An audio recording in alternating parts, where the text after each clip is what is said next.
Picture. I know. Hey guys. Hey. We're back. Oh, and we're also recording. All right. Yeah. Great. Wonderful. Yeah. Hey. All right. Hello. Hello. Turns out I also have Oh, we're good. Yeah. Yeah. All right. We're good. Okay. It's okay. It's okay.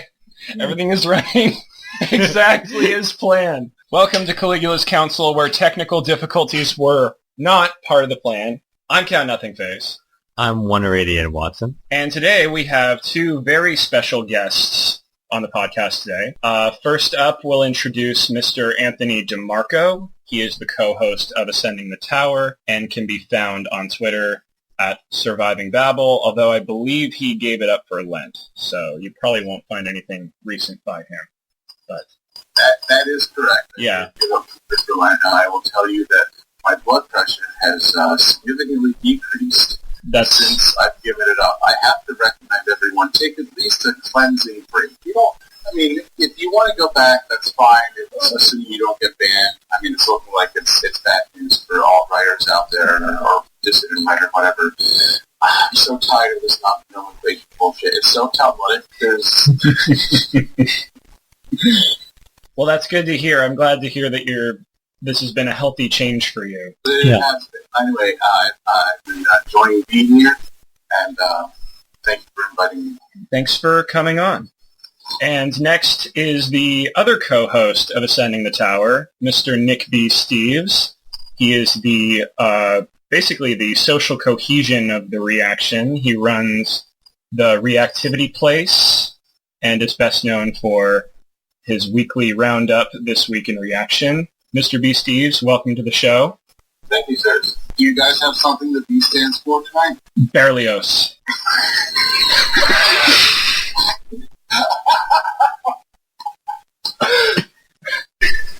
We did a Berlioz piece one year for marching band. French romantic composer. I could be that. Yeah. And if you read The Master and Margarita, it's also a communist art critic who got decapitated by a tram car. Oh, yes. Yeah, so... You guys are men after my own heart. I love Master and Margarita. So Anti-Dem recommended that book to me. He actually gave me a copy of it, and I love that book. I reviewed it, actually. It was such a good I believe novel. I bought it upon your review. Nice. Good. Unfortunately, I don't have a lot of, I'm very slow reader, and I don't have a lot of quality time dedicated to just reading. Mm-hmm. So it is in my pile of books to read on my bed. Well, not my bed, but the head of the bed, Yeah. whatever it's called. I took a 20th century Russian literature class in college, and it's definitely one of my top 3 most enjoyed courses.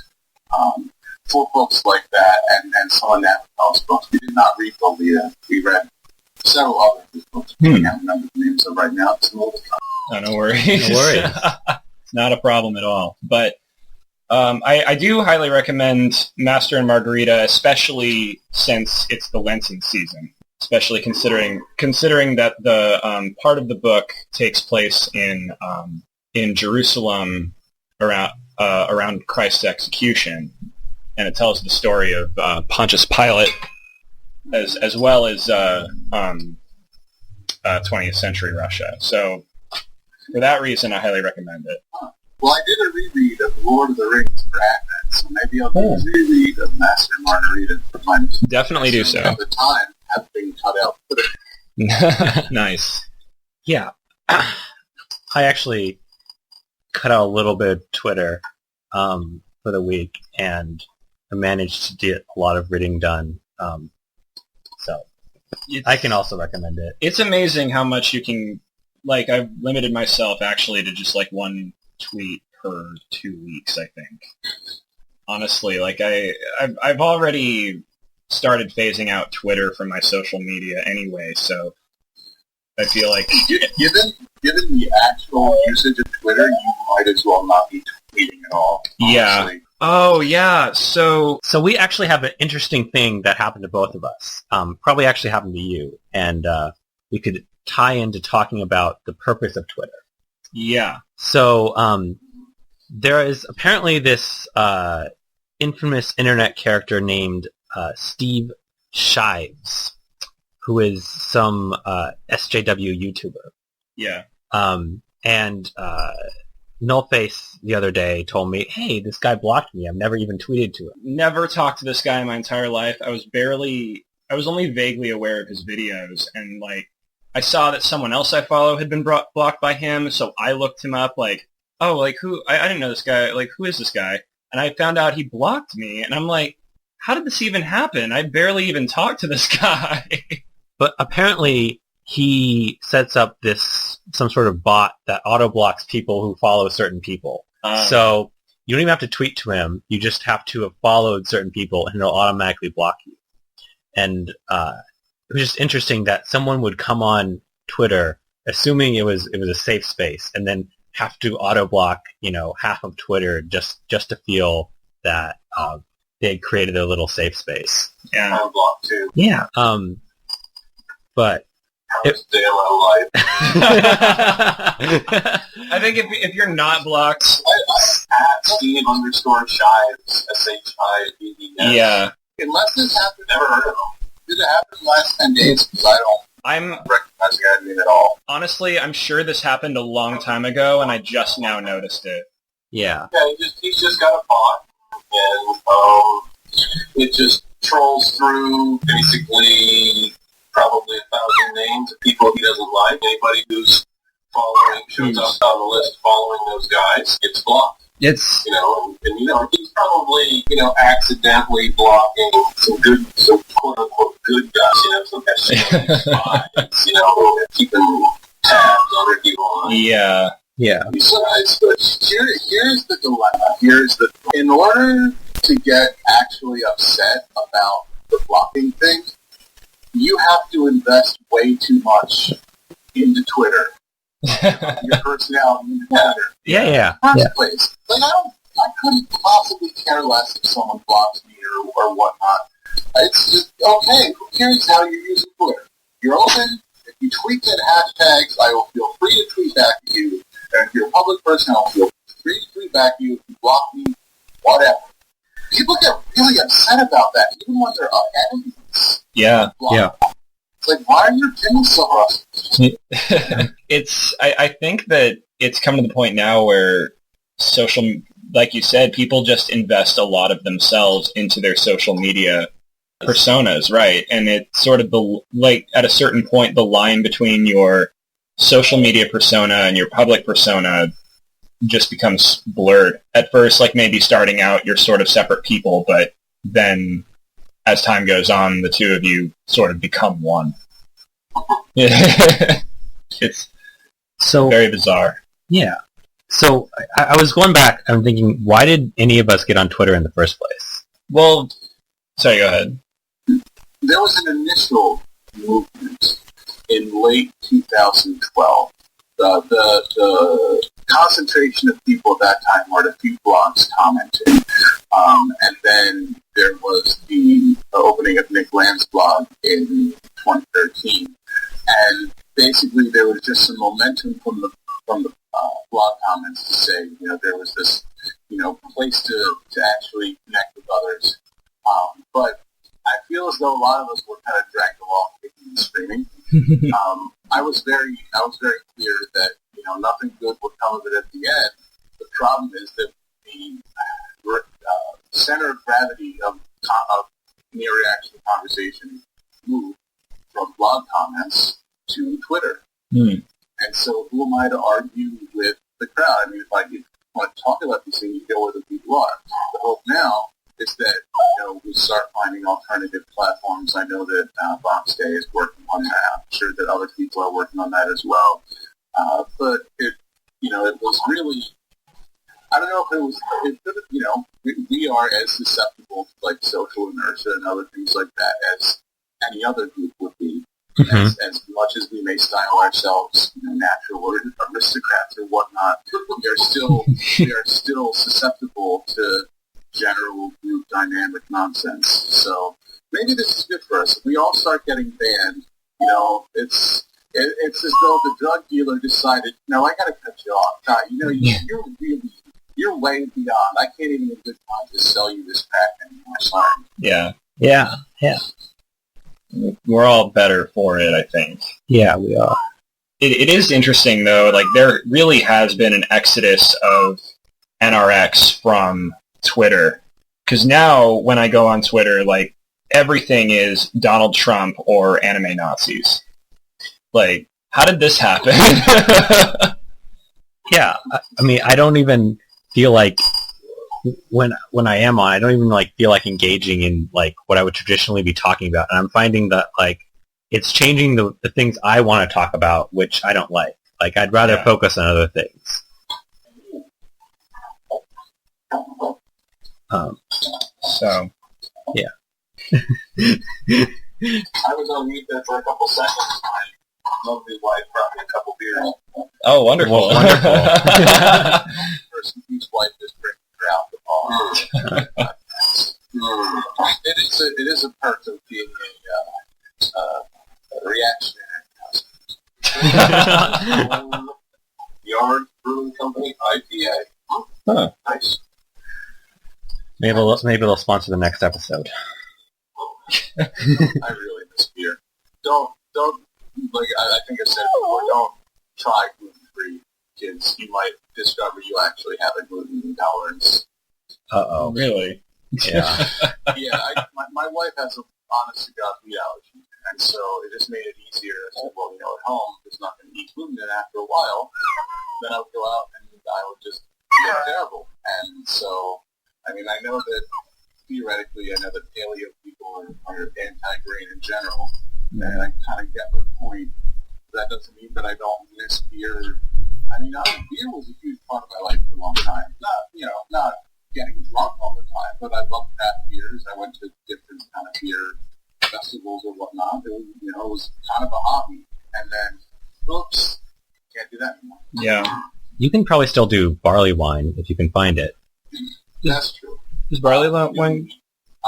I mean, there's more and more ciders out there because there's more and more swiftlets who are trying gluten-free the next bad diet. But I'm happy. I don't want to discourage anything because the more that these nonsense people do it, the more gluten-free options there are for the people. Oh, there you go. Yeah. There's an explosion of ciders. It's really a renaissance of ciders in the last 5 to 10 years. About probably closer to 5.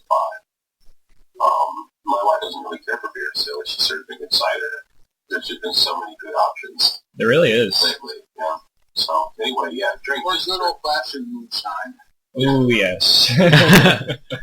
Moonshine can mean almost anything. Yeah. But my wife enjoys some of these flavored moonshines as well. It's not the strongest stuff she drinks. Not often, but once in a while.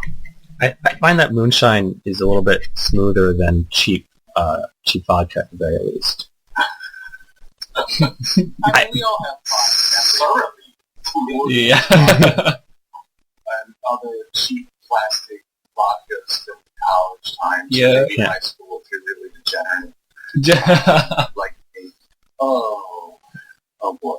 I remember a long time ago, my girlfriend and I were talking about, so she's slightly older than I am, and like a year, just a year older. but so I was 20, she was 21, so she was buying me booze. She bought me this plastic handle of gin, and I just shook my head, no. Next time, get something good. What? It was like a plastic bottle that said gin on it. That's all it was. It wasn't. Generic gin. Generic gin is what she got me. I thought, oh my god, why? Wow, that could be anything. It really could be. I don't know how many people who have been in fraternities, but that was the trick. You buy the nice alcohol for the brothers and the ladies who came to the parties, and then everyone else got the rock gut liquor. Yeah. But we would mix it in such nice cocktails that no one would notice. Right, yeah. I've been there. Oh my god. Yeah, and then you display the nice liquor bottles next to the punch, and they never... And then they, It's called, blow and, what they do, you take, highlighters. Yep, highlighters and... Put it in the fill with water, and then it would get bright color. You put a light behind it. You have to use some sort of alcohol to get the highlighter to dissolve. But yeah, alcohol, water, and and highlighter. See, here's the thing. Someone had to be the first person to do that, right? That's not the kind of thing that multiple people around the country immediately all did at the same time. That's the kind of thing that one person did, and other people saw it. And it caught on. So who was the first person? I want to meet that person. If you guys, I don't know if you listen to the radio, but there was this Miller Lite ad campaign, Real Men of Genius. That guy was a real man of genius. Oh, yeah, that was a great campaign. I'm surprised they haven't kept that going. I want to meet the real man of genius who came up with the whole I forget where they do this, but you know the thing where they feed the coffee bean to the cat, and then it poops out the coffee bean, and you wash it off, and you make coffee out of it? No, monkeys. Yeah. Monkey. It wasn't monkey. It's monkeys. Yep. What? I thought it was a cat. No. It's a cat, but he gets some sort of rodent. Oh. Some sort of domesticated rodents that they just keep around to partially digest these coffee beans. It's the most expensive coffee in the world. Yep. It's like that. Yeah. It's just a way of roasting the beans. Yeah, the digestive system roasts the beans for you, and it gives it a nice flavor. Oh my god! I want to know who was the first man to figure that out. Here's to you, Mr. Rodent Poop Coffee Bean Maker. Okay, well who's the person who after hundreds of people throughout, hundreds of years had died from eating almonds, was like, fuck it, we're gonna make non-poisonous almonds. Yeah, like purely from domestic. Who thought, you know what? Clearly, even though this is poisonous, we got something to work with here. I can do something. Yeah. I'll get that. You can't make non-poisonous almonds. They said that, well, if you eat a small enough amount, you won't die, and they're yummy. So, yeah. Did they get to N equals 30? It's a drunken bet. Much like most Scottish sports, I'm sure started off as drunken bets. Like, I bet you can't flip over this giant log 180 degrees. Or throw this weight over this bridge, like... Well, Scottish food started out that way, too. The sheep's lungs, a bunch of blood and put it in his stomach, and now you're going to eat it. Scotch also started as a drunken bet, I'm sure. Oh, but definitely the low one malts, definitely. Who drinks peat moss? I don't. Why? Scotsman, apparently. I mean, the Irish have better whiskey. The Italians have better. That's we haven't even gotten into race and IQ, and that's the most controversial thing you've said on this podcast. The Irish have very good whiskey. They do. Yeah. Top of the list. There's no way that it could surpass. Well, it may be better. Listen, I'm not a connoisseur. Let me put it this way. Irish whiskey tastes real good. Scotch does not taste good. As far as it goes. Even a Highland malt, Highland single malt, they will have the same kind of character that the Irish will have. But bear in mind, I also hate coffee. So that colors your experience. Yeah. Yeah. They're very, very peaty. You get the Macallums and the Balvins and some of these others. They're much cleaner, more oaky, less smoky. See, I actually prefer the smokier kind, like Lefroy and obviously, there's a lot of people who do.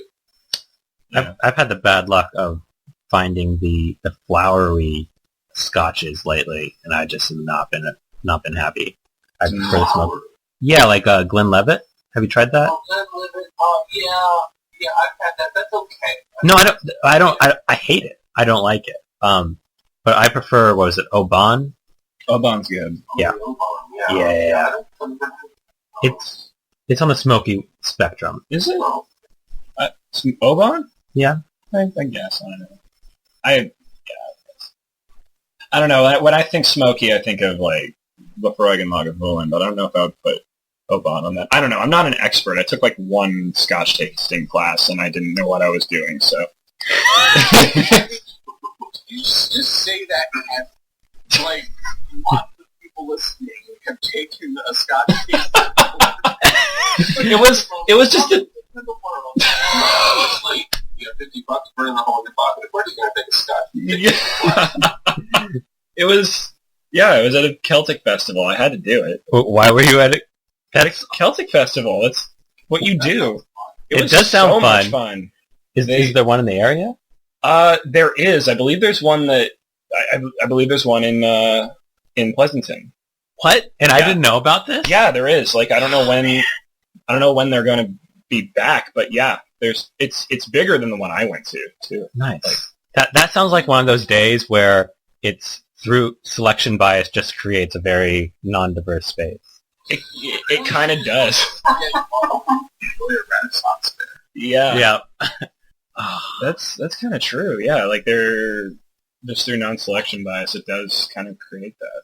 So, boys and girls, find your local Scottish Celtic Games Festival. It'll be really undiverse. It really will be. And you don't even have to apologize for it. Plus, Celtic music is pretty great, so go to the music. Do that and national art. Don't stay for the food. Go for the music. Stay for the alcohol. That haggis was not bad. I will say that.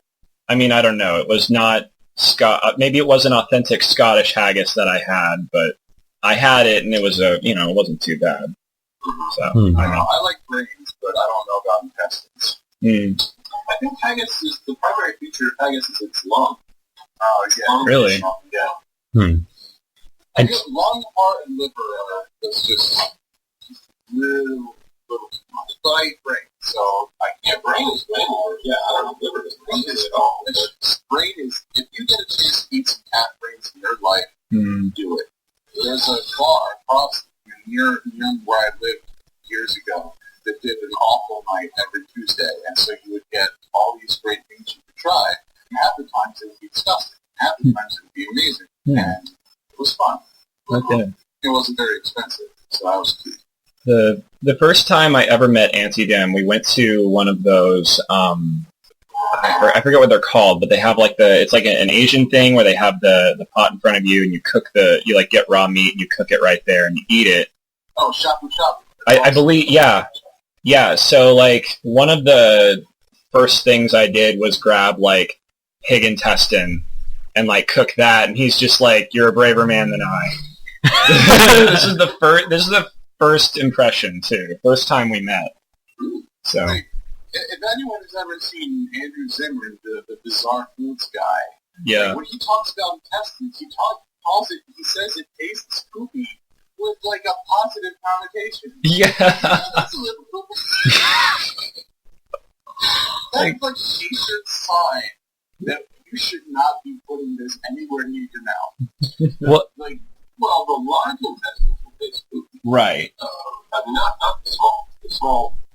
The small intestines are just tripe. I mean, we usually just use them to make sausage. Well, yeah, I was going to say, the small intestines are fine. No. Not the large intestine, no. Send it back. They haven't washed it thoroughly enough. Well, that's... You really can't get that flavor out. The bun. They call it exporting. Well, it's like the Indians use all the parts of the buffalo. Yeah. Honor the buffalo by using all the parts. No, I bet those large intestines could be chopped up into like cattle or like nightmare fuel. I don't know. Just don't eat it. Yeah. You just cook it a lot, douse it in sauce. It's good. It's fine. That's what I don't get sometimes. It's like, there are foods that people like, but they're like, you just douse it in sauce. It's like, why wouldn't you pick something better to douse in sauce? Yeah.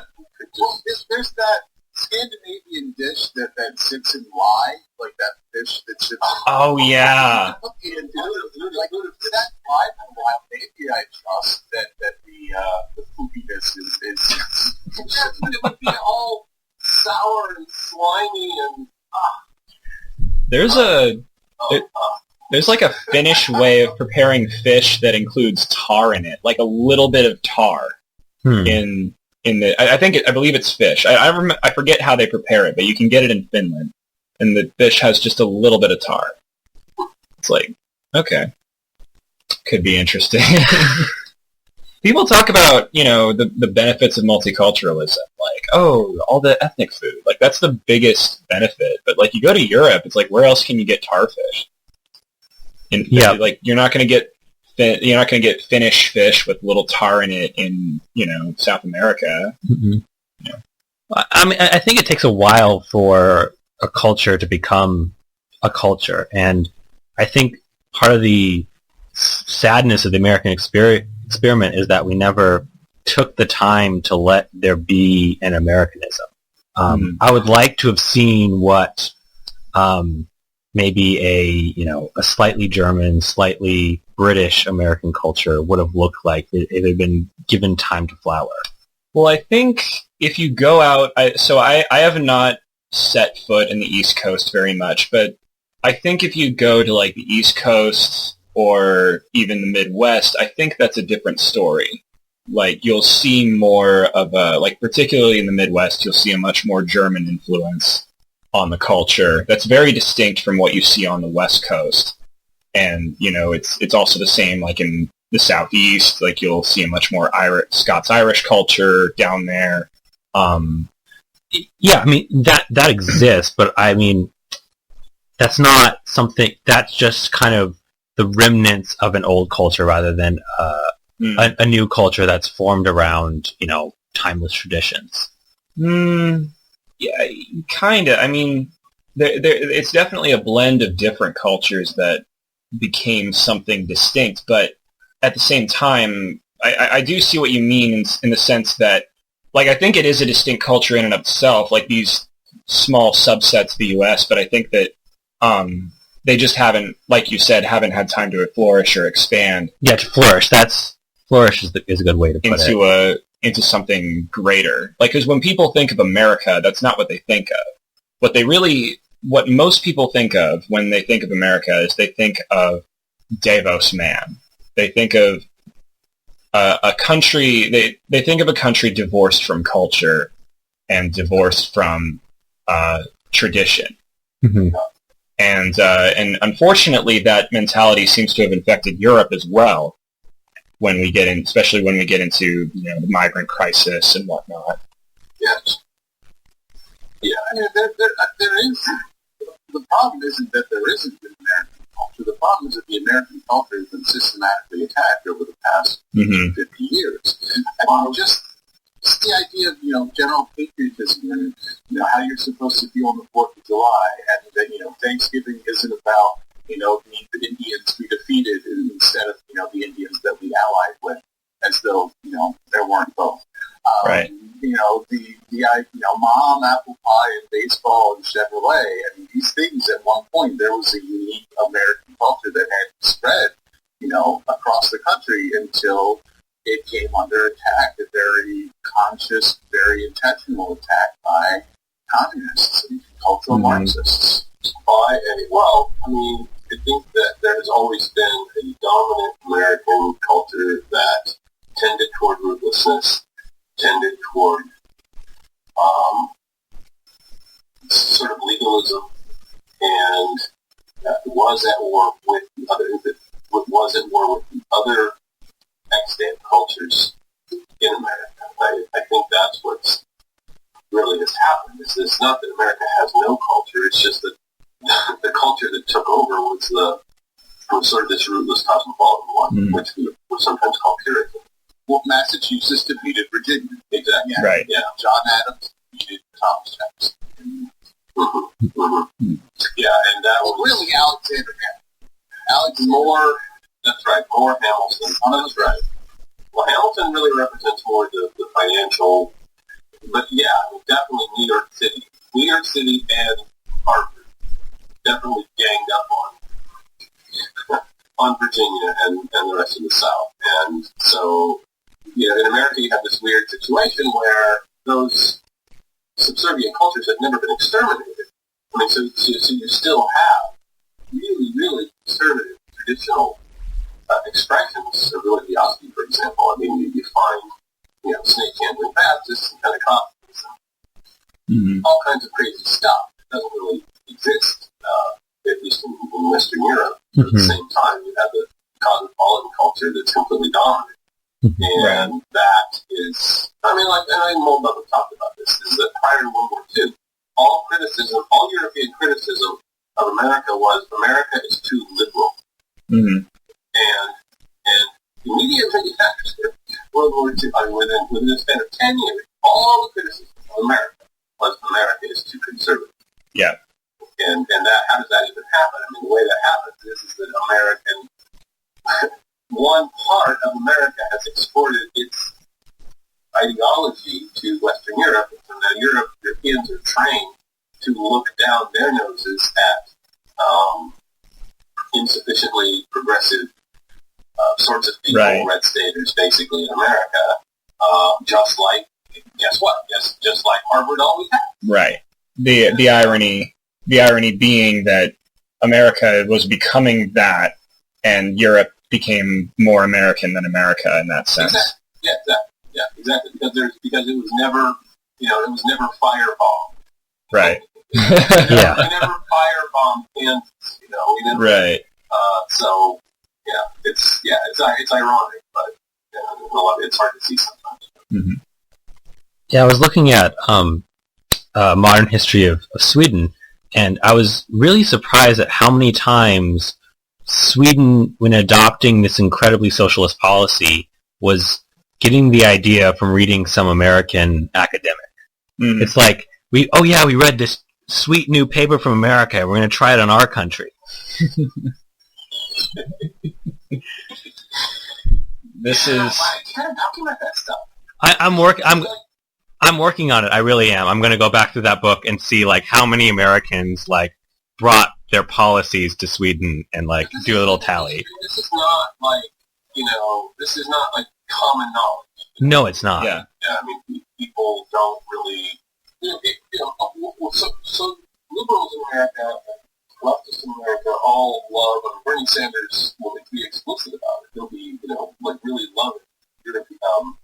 Scandinavian socialism, for example, thinks it's a great model. I have relatives in my own in-laws in my own family that definitely we should be like Sweden. Yeah, well, you need to get 340 million Swedes here, and then we'll be like Sweden.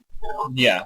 But anyway, that's we sort of think of it's very common for Americans to think of Europe as they're more liberal than us because policy-wise they are slightly more liberal than us because they don't have the red staters sort of dragging everything down towards commitment a little bit like America has. But the liberal party, the progressive party in America is far more liberal than anything that exists in Europe. And the right-wing parties in Europe could not conceivably exist in America. There has never been a party in America. Well, since never. That's not a never. There was the Know Nothing Party. We had the Know Nothing. Right. Yep. But they were all about preserving a relatively liberal nation of sort of the Anglo, unless they were the Catholic. Yeah, they were anti-Catholic, obviously anti-Jew. But they were anti-Catholic because, I mean, from their perspective, a logical reason, which is that they didn't want American citizens to be theoretically beholden to Rome. They should have been. In the same way that they didn't want American citizens to be beholden to France after the Revolution. It's the same idea, is that we can't have foreign implications. In my opinion, I don't think Catholics make very good Americans. No, I don't either, but I don't know that that's saying good things about what America means. It's maybe what America is for some people and not for most people. And from my perspective, it's not necessarily. It didn't exactly develop into something that was I don't know. It's hard to say. You can't. if we are reactionaries, if we are right, we all have a natural tendency to want to honor, not only those who came before us, but the heroes, the folk heroes of our people. Yeah. And, in fact, my wife and I are rewatching John Adams right now. Oh, that is a great series. It's so great, and everyone is good in it. Mm-hmm. But the idea is that it had a more realistic portrayal of people like Sam Adams and John Hancock. They were kind of spoiled rich kids, who were agitated. They were trusted fairies basically, who were agitating the mob. But Adams had a very authoritarian view of how the executive should be, and there was this idea that almost he proposed calling the president His Excellency, His Highness, all these different titles, because that's what he saw how the power should be. But in terms of who these men were, we have a clear-eyed view. I mean, we always talk about that document of response to the Declaration of Independence. So Hutchinson's scripture. And Hutchinson is an admirable person. Absolutely. Oh, yeah. Person. There's so many people in the country who are caught between a rock and a hard place. It's your nation. But, if you are a subject of the British Crown, people take that seriously. And those people who did ended up dead or in Canada. Or in Australia, actually. There were apparently a lot of... well, they do have that tar and feathers, right? Yes, they are the British guy. And that's, at the same time, horrifying. And, man, I wish that we could do that to some people in public right now. And you know what? I don't limit it to SJWs. There's this slumlord in Boston who basically has oil money coming in from the Middle East to buy up all the apartment complexes where college students live. And once he buys it up, he basically lets the maintenance go to shit. He everything comes of violating codes. People have died in his apartments because they completely not only violated fire code, like egresses are just blocked off, walled off, bricked off. People would have holes in their ceilings for months. And the city doesn't do anything about it. And to me, he absolutely deserves mob justice. He deserves to be tarred and feathered and marched through the town. And in any other time period, in almost any other culture, the people would have done something. Mm-hmm. So how cowed, how passive have we become that all we do is, read the newspaper article and harumph and say, well, why isn't, City Hall doing something about it? Yeah. Why is, City Council doing something about this? Why don't you grab him and take him outside and play him for the people? Remember back to, I re-listened to our episode that we had with Clark and we talked about a lot of these concepts about policing and about how, the entire concept of a professional permanent police force really didn't come into existence until maybe the mid-19th century, and then only in large cities. That it was really kind of private justice was really more the norm for most of Western peoples. You kind of have a sheriff, you kind of have a guy, but most justice was really just yours to be got, and obviously it takes a lot of money, and I think there's a civilized aspect to sort of professionalizing some of these roles, but at the same time, what are you losing? You're losing the innate ability of individual people, individual citizens, to be able to say, I see something's wrong, and trust. If I do something to stop this, that I will not be held guilty of any crime.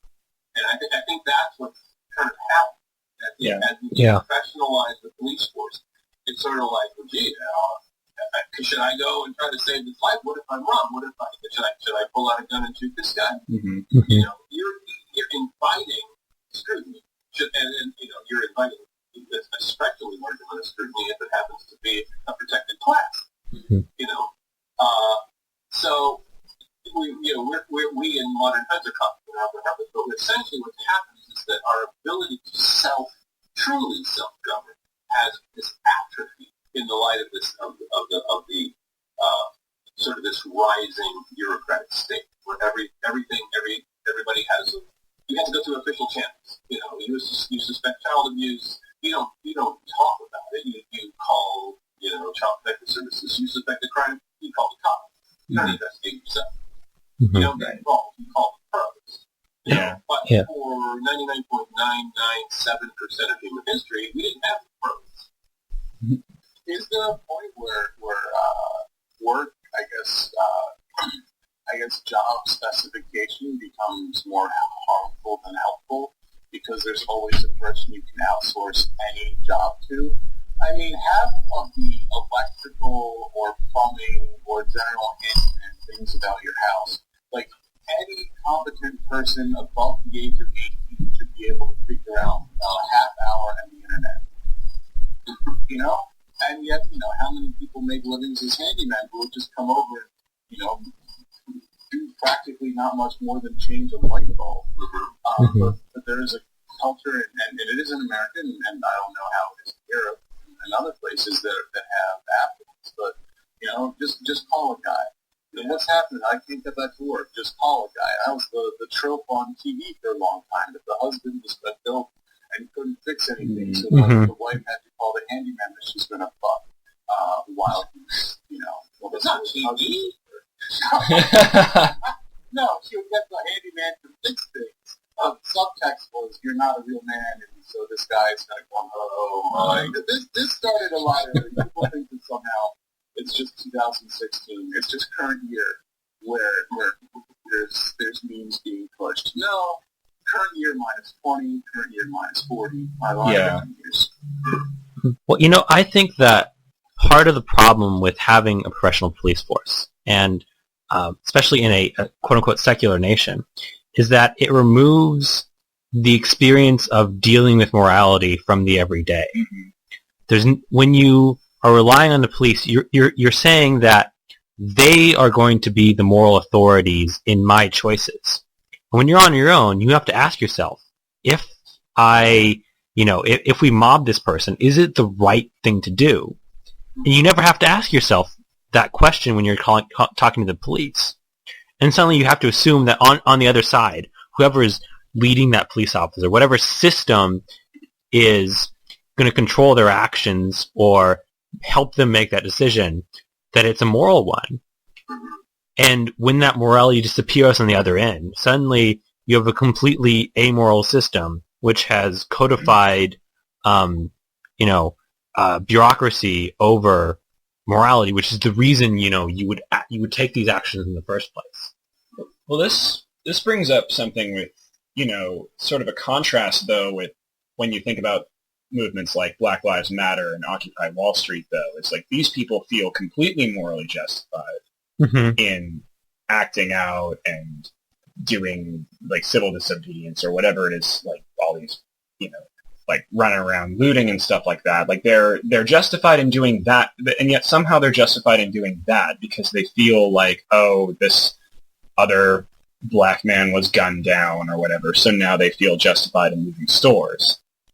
So how does that work? Like we have one subset of the population that thinks, oh, we need to submit to the authorities, they need to be the ones to take charge of these situations. And then we have another subset that says, oh, social justice, therefore everything we do is justified in the name of social justice because all this bad stuff happened. So it's almost as if we have this, I don't think it's so much we have an amoral system, I think we just have warped priorities when it comes to what is the right, when it's right to act and how we should act. And yeah, well, it basically comes down to you can't have private law. And I'm probably misunderstood by calling it this, but among those sitting here, probably not. You cannot have private justice with the diverse population. It needs to be mediated through some ostensibly objective observer. Right. I mean, I can't judge if I've got, let's not racialize this. If I've got gypsies moving in next to me, so I mean, obviously that doesn't make it right. Right. The point is, let's not racialize. Well, yeah, I was about to say. They don't even qualify as a race. That's how local. Not the same species, huh? We're getting speciesist. They don't have. The point is that I can't. If I live in a community, and obviously everybody is going to be a little bit different, but if everybody goes to the same parish, if everybody has the same assumed moral code, there's going to be enormous social pressure, informal, for everybody to kind of exceed that moral code. Some people are going to be more devout than others, of course, because some people only show up for Christmas and Easter at Mass, and some people go every Sunday. I mean, there's going to be a wide range of observance levels, but the norms of the community will tend towards a certain very tightly held center. And so it would be very easy for me to judge privately me and my other neighbors. Gee, hey, don't drag your wife through your front yard by her hair. Okay, right? Because what? Because it's against the law? No, because it's against our sort of widely held beliefs about what's right and what's wrong. But if they're gypsies, that calculation goes completely out the window. Gypsies probably find it completely normal to drag their wife through the front yard by their hair. This is an example, of course, but the point is that when that happens, now all of a sudden, help us, central states, help us, Trenton, help us, Washington, D.C., because we need to have an enforcement of a norm that for 99.97% of human history was just enforced because everybody sort of believed the same way in a certain community, and diversity rules that. Well, here's the other problem when talking about justice systems, especially how expensive they are. One of the really neglected functions of monarchy, I think both of its critics and sometimes its proponents, is the king as judicial branch.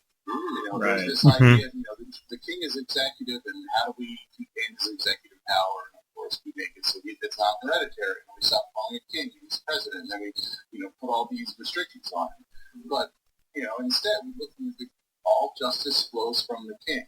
The idea was this non-biased third-party observer who, as you would hope, theoretically, if this person rose to the kingship, they were groomed and taught and well-bred enough that their judgment should be trustworthy. Right. And so anyone from the kingdom can go and ask justice from the king for free.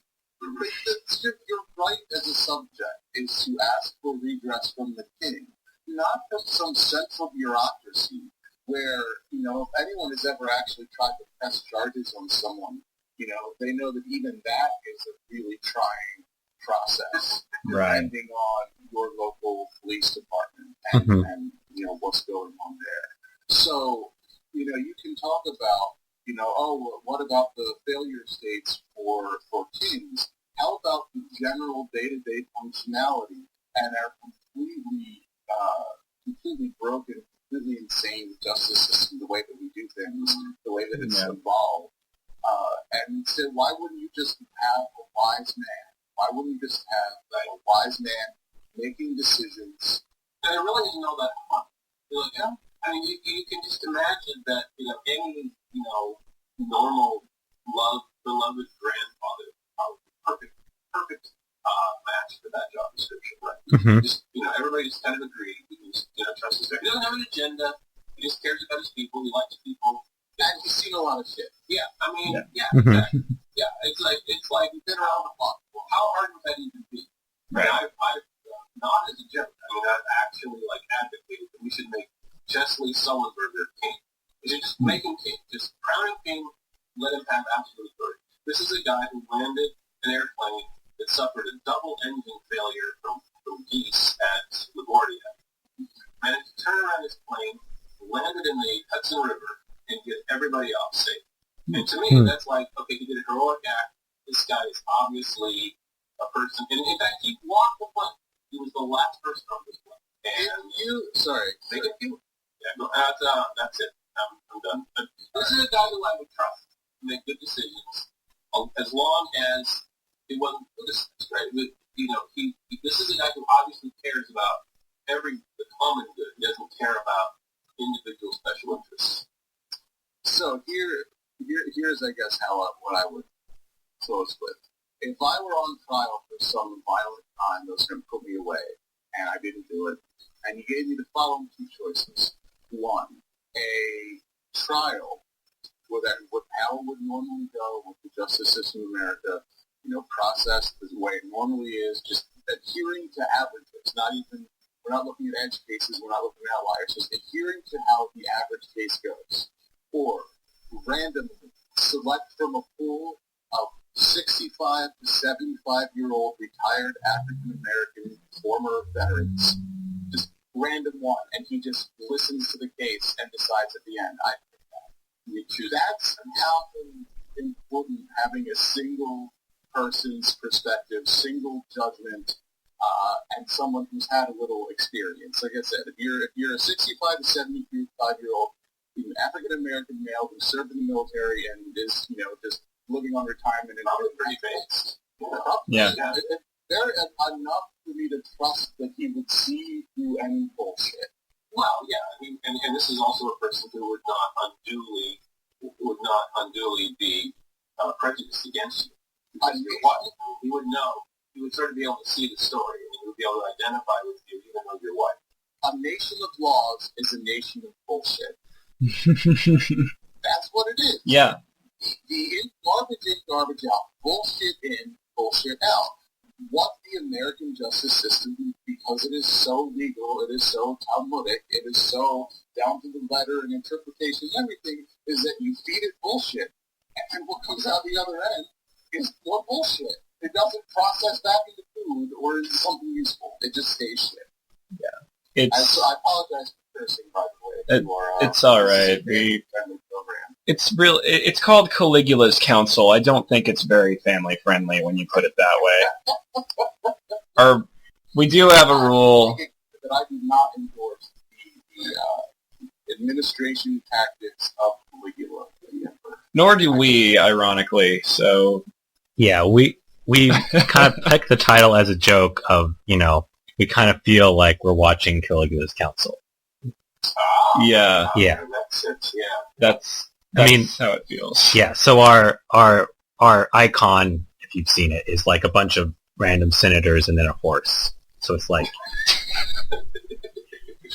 Yes, it's good. It's been a while. Yeah. So do we have a topic? We just really kind of. I think we're saying intelligent and smart, interesting things. I don't think we're actually like. I mean, I have a list of topics if you want to... I made one. Totally. I mean, like, we could talk about all these things if Watson wants to go through these and ask. So, we'll just... If you don't like a topic, just, into the microphone. And we'll move on. So the first one was Bay Area post-libertarians versus East Coast stuffy reactionaries. Is there a difference? Is there a Clive? A Clay? A Clay, maybe, yes, Clay. Okay, I'm not sure how to say that word. Yeah. I mean, I think, gosh, there really does seem to be. The thing is, I don't think that it's a similar archetype. I think more that there's one or two personality traits that have to be with you before you would even consider settling in a city on the East Coast, right? Like, you need to have a couple prerequisites. I came from a small town, less than 20,000 people. Everyone knew everyone. Everyone was Catholic. And I came to Boston, and it took years and years to adjust. But the fact that I could adjust means that I could stay. And maybe it doesn't say good things about me. There's plenty of people who would think, oh, well, because you're a Yankee. Well, that's fine. I mean, you're not very Yankee, though. I may not be Yankee, but clearly I contain some sort of Yankee-tolerant personality trait. amongst them and not, jump off the bridge.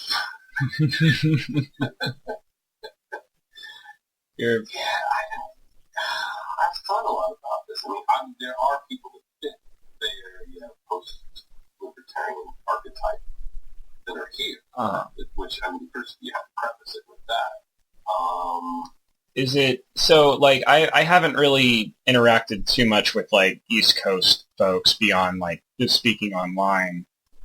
So, I mean, it's kind of like, of the reactionaries I've seen here, like, all of them seem to come primarily from, like, a post-libertarian background, myself included. But, like, at least I was, like, familiar enough with libertarianism, and I identified with it as such. And I guess it's just sort of a Silicon Valley, California thing where I don't know what you've noticed among the West Coast folks, but there's sort of I guess sort of optimism. Maybe you don't see this in the East Coast. I'm not sure what you've seen. No? Okay. There's definitely a large, among people who would use the term reactionary to describe themselves on the East Coast, maybe not even reactionary. The paleo right has a significant footprint in the D.C. to Boston corridor. Right. So a lot of the reactionary people that I meet up with relatively regularly, whether they're secularists like Derbyshire or whether they're Catholic traditionalists like Jim Cal, they predate Home Run. Basically, they were basically the dissident right before we had a name for it.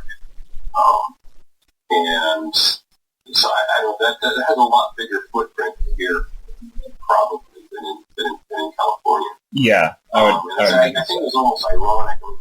When Mulder was first starting out, it was actually this opinion of, Lawrence Oster for attention, more or less. Yeah. But basically what he's doing, he was basically trolling to get some attention to his ideas. And, of course, Lawrence Oster's been on the disaffected or dissident right for probably 15, 20 years prior to that. So I guess there's just maybe more history here. The evolution sort of just continued from pre-World War II on down to the present day, whereas it was sort of born almost out of nothing, almost out of the logical consequences of anarcho-capitalism in the minds of a very small number of people in Silicon Valley. And so I think that maybe it's really a tough distinction to draw because there's a lot of ideas I think that we all sort of agree on, but there's not I had a discussion with a post-ANCAP guy, New York City, and he basically told me without volunteering, without me, he wanted to say this. I did not. He started talking about Chesterton fences, which I didn't. Right. I wouldn't have thought a secular, atheist, and post-ANCAP guy would have never even heard of, would have never even considered. Right. And this is a guy who was articulate enough to be able to mention Chesterton fences, and the idea being that if the Chesterton fence is there, then you probably ought to go up. So I think that that the reactionaries that are coming out of Silicon Valley are having that same epiphany. Yeah. But there's no tradition. It's sort of born out of just purely ideas. Like maybe more of the folks on the East Coast have a longer tradition. They maybe come from a longer tradition of Catholic traditionalism, for example, or white nationalism. I don't know. White nationalism is kind of neat out here as well. Yeah. So there's not really a long patrimony of that. But I mean, people like oh, the Jewish guy got freed, all got freed. I mean, he's been a dissident writer for a very long time. Yeah. So that seems to kind of be a part of the East Coast. So they're a little bit more stuff. You can look at their nose a little bit, and I get this a lot because I don't only attend NRX gatherings. I mean, I attend other kinds of extreme right gatherings, and there does, they do tend to look, look down their noses at us, but NRX at least, but they're just a little bit more skeptical, and at the same time, they're also a little bit more unwilling to sort of declare an anathema on the entire American experiment. So it's very hard to get them to say, well, even the Constitution is a liberal document. We should probably, right. That's very, very hard to get them to agree to. Yeah, and I think it might be easier to get the Bay Area folks to agree on something like that, considering they're all like very sort of cosmopolitan, like post-cosmopolitan in their sensibilities, where they're kind of okay with the idea that, especially when you come from ANCAP, where the idea of a nation state isn't quite as important to you.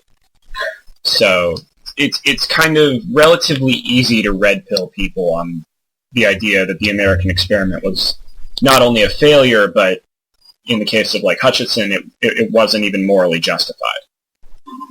And they probably don't even, they've probably been hearing that from leftists for years. Well, right, exactly. That was, because I went through like a sort of secular ANCAP phase as well, and it was like, when I finally read, I'd never heard the idea that I'd heard from leftists all the time that the American experiment was a failure, or that it's bad and stuff, and it wasn't so much to the point that when I finally heard Moldbug talk about the Declaration of Independence and talk about Hutchinson's strictures, it really wasn't that hard of a sell to me, because I had already sort of came to that conclusion independently, but this was the first time I'd ever heard it from a reactionary royalist perspective, and that's what made it exciting. Right, because when you hear it sometimes, and even from the post-libertarians, it seems like it's almost a loyalty risk. Like, there's yes, it's a failure, and then what? And for some people, you wonder, do they just hate America? Do they hate Americans? Do they want to just, burn the place down? Or are they really saying, no, it's the USG, the structure itself that's the problem? And I think that's what's so interesting and enticing about the rightist take on that. I don't know if it really answers the question or not, but I think it definitely sheds some light on the question, because to me, it was an interesting question for me, because I just haven't spent much time on the East Coast, and you guys, we got 2 representatives here from the West Coast, 2 from the East. We all have different conceptions of what reaction is and stuff. I thought that's pretty. It's good to shed light on that. I tend to meet up pretty regularly. The average age is probably 45. Yeah. I think 12 to 30, even 50. I mean, there's been people that have been fighting this war for a very, very, very long time. Yeah. And obviously, and of course, Larry Officer was one of those people. And then when Moldbug shows up on his doorstep, within his heels in 2007. Yeah. Get out of here. Go away, kid. But, so it's totally, I think that's really the difference. It's probably actually, if you just look at median age, to tell a large part of the story. I think you're right. Yeah. West Coast meetups tend to be average age, late 20s, early 30s. I would say maybe even less than that. I think it's pretty low. I mean, I know there's some people who are, and there are a couple who are over the age of 30, but it's pretty rare. Pretty rare. And then, I mean, But you mentioned, there's people who've been fighting this battle for a while, and I think that's why it's really important to realize there have been people who are smarter than you, richer than you, older, more experienced, and thousands of them who have, in one way or another, been doing this for a very long time. A lot of them already dead already. You have to say, we need to think about the strategy is, why did all of them fail, and what's going to be the difference if we're going to succeed? Well, yeah, I agree. Yeah, well, I mean, that's one of the reasons I'm here. Yeah. I mean, I do think, and it's not the question is not lost on folks like the Lincoln Society people, folks like that. I know quite a few people that go to the Lincoln Society meetups, and probably end up doing myself once in a while. But I think that the contribution that NRX has been able to make is to be able to see that this end game has not the end game, but the current state has really been predictable for far longer. I mean, that's one of the things that we were looking back at some of the interactions that Moldbug had with Larry Oster, and one of the most incredible things he said. He actually said on Larry Oster's blog, which is what's it called? Hey, I view from the right. I view from the right. Oh, yes. Yeah, VFR. Yeah. I've forgotten that, but at any rate, the idea that Moldbug was chiding Larry Oster for being insufficiently conservative, that you're a liberal just from 1958, or something like that. You're still, and actually, in the verdict, in the final verdict, I think Moldbug was exactly, 100% correct on this issue. But, yeah, I mean, I don't remember what I was going to say. I've had a couple of beers, but at any rate, I think that clearly the strategy is not. We had a moment, we had a brief moment in 1992 when Pat Buchanan was running for president under a genuinely conservative. I won't say agenda so much as a personality. This is a person who genuinely cares about the American people and their history. And it lost. I mean, it obviously lost, and it's been losing for so long. We have to have some deeper analysis. It's not just do democracy harder. It's not just. And Moldbug is not the only person to notice this. I mean, not at all, not remotely. There's been quite a few right-leaning thinkers who have kind of noticed the same thing. I think I was trying to remember. Oh, this guy. He's very Eric Hubeck. I put up his long, really long essay called "The Integration of Theory and Practice" as a permanent page on my blog, and he says a lot of the same things. He's saying this in 2001. Okay, I mean, George W. Bush has just been elected president, or is about. Has just been elected president, and he's basically saying the Culture War is over. We lost. Let's regroup. Let's do something intelligent. Let's do something that's useful. That whether we win or lose, we'll still win because we can't keep fighting this way. The cards are stacked against us, and he basically highlights a lot of the same ideas that actually here we are 14, 15 years later as just society is working on to build local meetup groups, local clubs, to just make ourselves better. Just preserve our culture to the extent that we can, and to basically give up fighting this big fight that our demotist propaganda makes every American want to fight.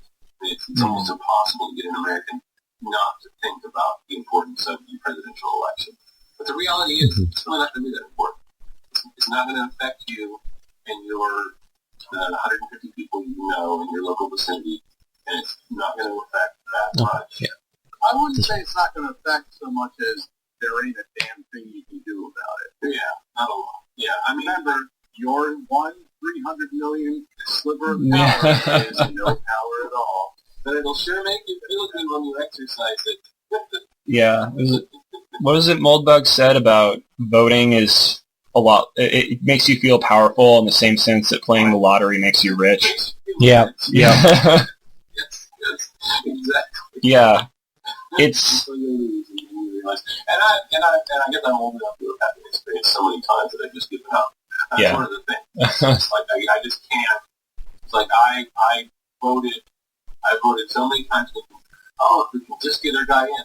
And obviously if we lose, if my guy doesn't get in, then I go, oh, and those bad guys that got in, Yeah. we'll come back next time and we'll beat them. And then, guess what happens? In 2001 and 2004, our guy gets in. Yep. Nah, absolutely nothing. Right. It's just... It's actually... How do you guys feel about ballot questions, plebiscites, propositions? Do you think there's a justification to go vote for them? You're not voting for some guy. You're literally voting for policy directly, or obviously you have to say no, nothing chance, but maybe just from like a person, what does it say about your personality perspective? Well, I think there may be some instances in history where you might want to ask the people's opinion just because you don't care. There might be a situation where the king doesn't care either way. He's saying, I'm going to do what I want no matter what. But I want to know what you guys would want. And sure, it's a slippery slope, but I guess in a moment it seems like it could be made to be harmless. I don't know. Maybe if you use that requests rather sparingly, it would be right. Not too big of a deal. You don't want it to be like this happens every year or something. Right. I remember this when I was reading about the history of the Hanseatic League. They would get into these trade disputes, and because they were in Germany, there were 100 different princes they had to go to, and it became so tiresome to deal with these different courts, and you settled it with this prince, but this prince over here is still backing the other guys, and now you have to go through the same process again. And what they ended up doing is they would basically have trade treaties with these princes, and they would basically be blanket treaties. Not, they would use the same one over and over again and say, this is how we like to trade. This is how we can actually function in your little sovereign circle in your land. And if you sign this document, we'll just leave you alone, and we'll know how business is going to operate. Little things such as when their ships would crash and their junk would wash up on shore, it had been traditional that everyone would just run out and steal their stuff. And so they have to sign a treaty with the prince to say, hey, when your peasants run out and steal our stuff, that's not really great for our trade. We don't want to trade in your port. Can you please stop your peasants from stealing our stuff when our ships crash? So can we get it back? Yeah, it's in cases like that, it's like you're directly talking to your sovereign. Your sovereign, right? And when it was funny because when I was reading over the not the open letter, the gentle introduction to UR by Moldbug, he even makes this point that voting isn't really worth your time, but writing to your congressman is. Because that's part of passivism. Part of the idea of passivism is that you think of yourself as a subject of the U.S. government rather than a citizen, meaning you are bowing down to a greater authority than you. So when you write to your congressman, it's not necessarily the same. You're not necessarily defying the principle. You're acting as subject, as you should, because that's what you are, and you're you're writing to your superior ruler in this case. Whereas in the case of, you're voting, you're just you're acting as a citizen, you're acting as an activist, which is, the opposite of pacifism. But which could be a good like segue into the pacifism versus activism topic I have up here. So one of the questions that Nullface wanted to ask was, is AAA or agree, amplify, and accelerate? Yeah. Is that a pacifist or an activist strategy? And should we be, we've talked about it before. In fact, Nothing Face has, had one of the first posts on that.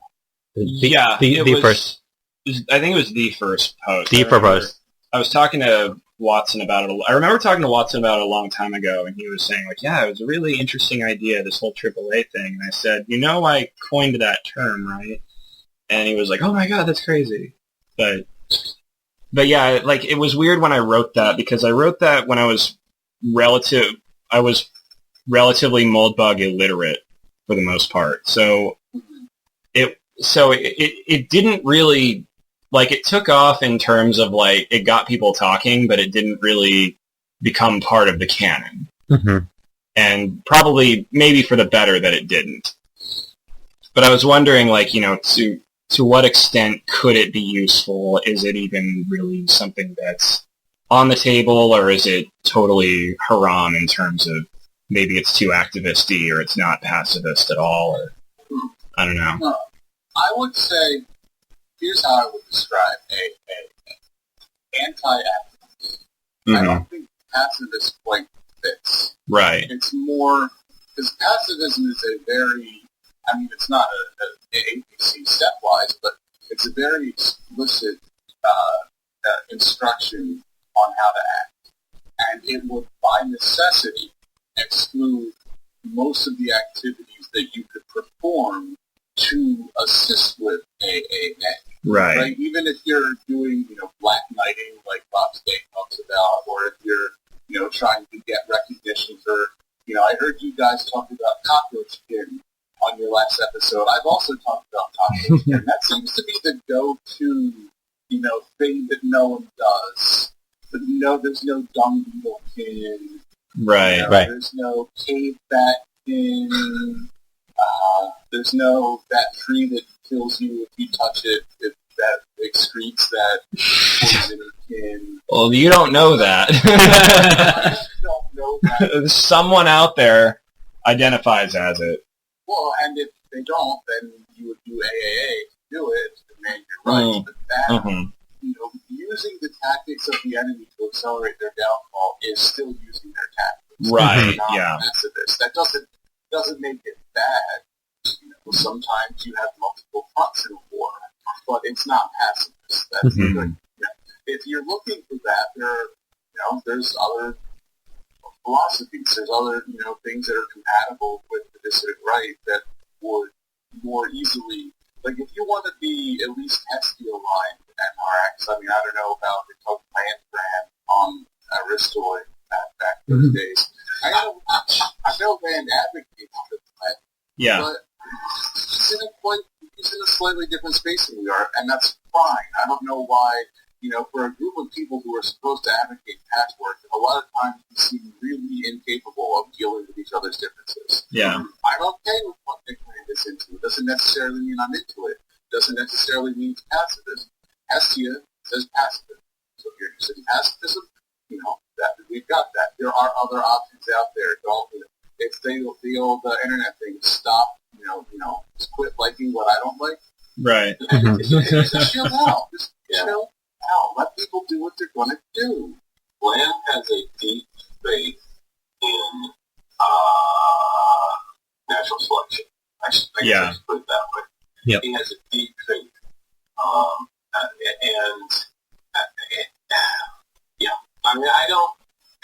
To me, every time he says stuff like that, it's like, wow, that's an interesting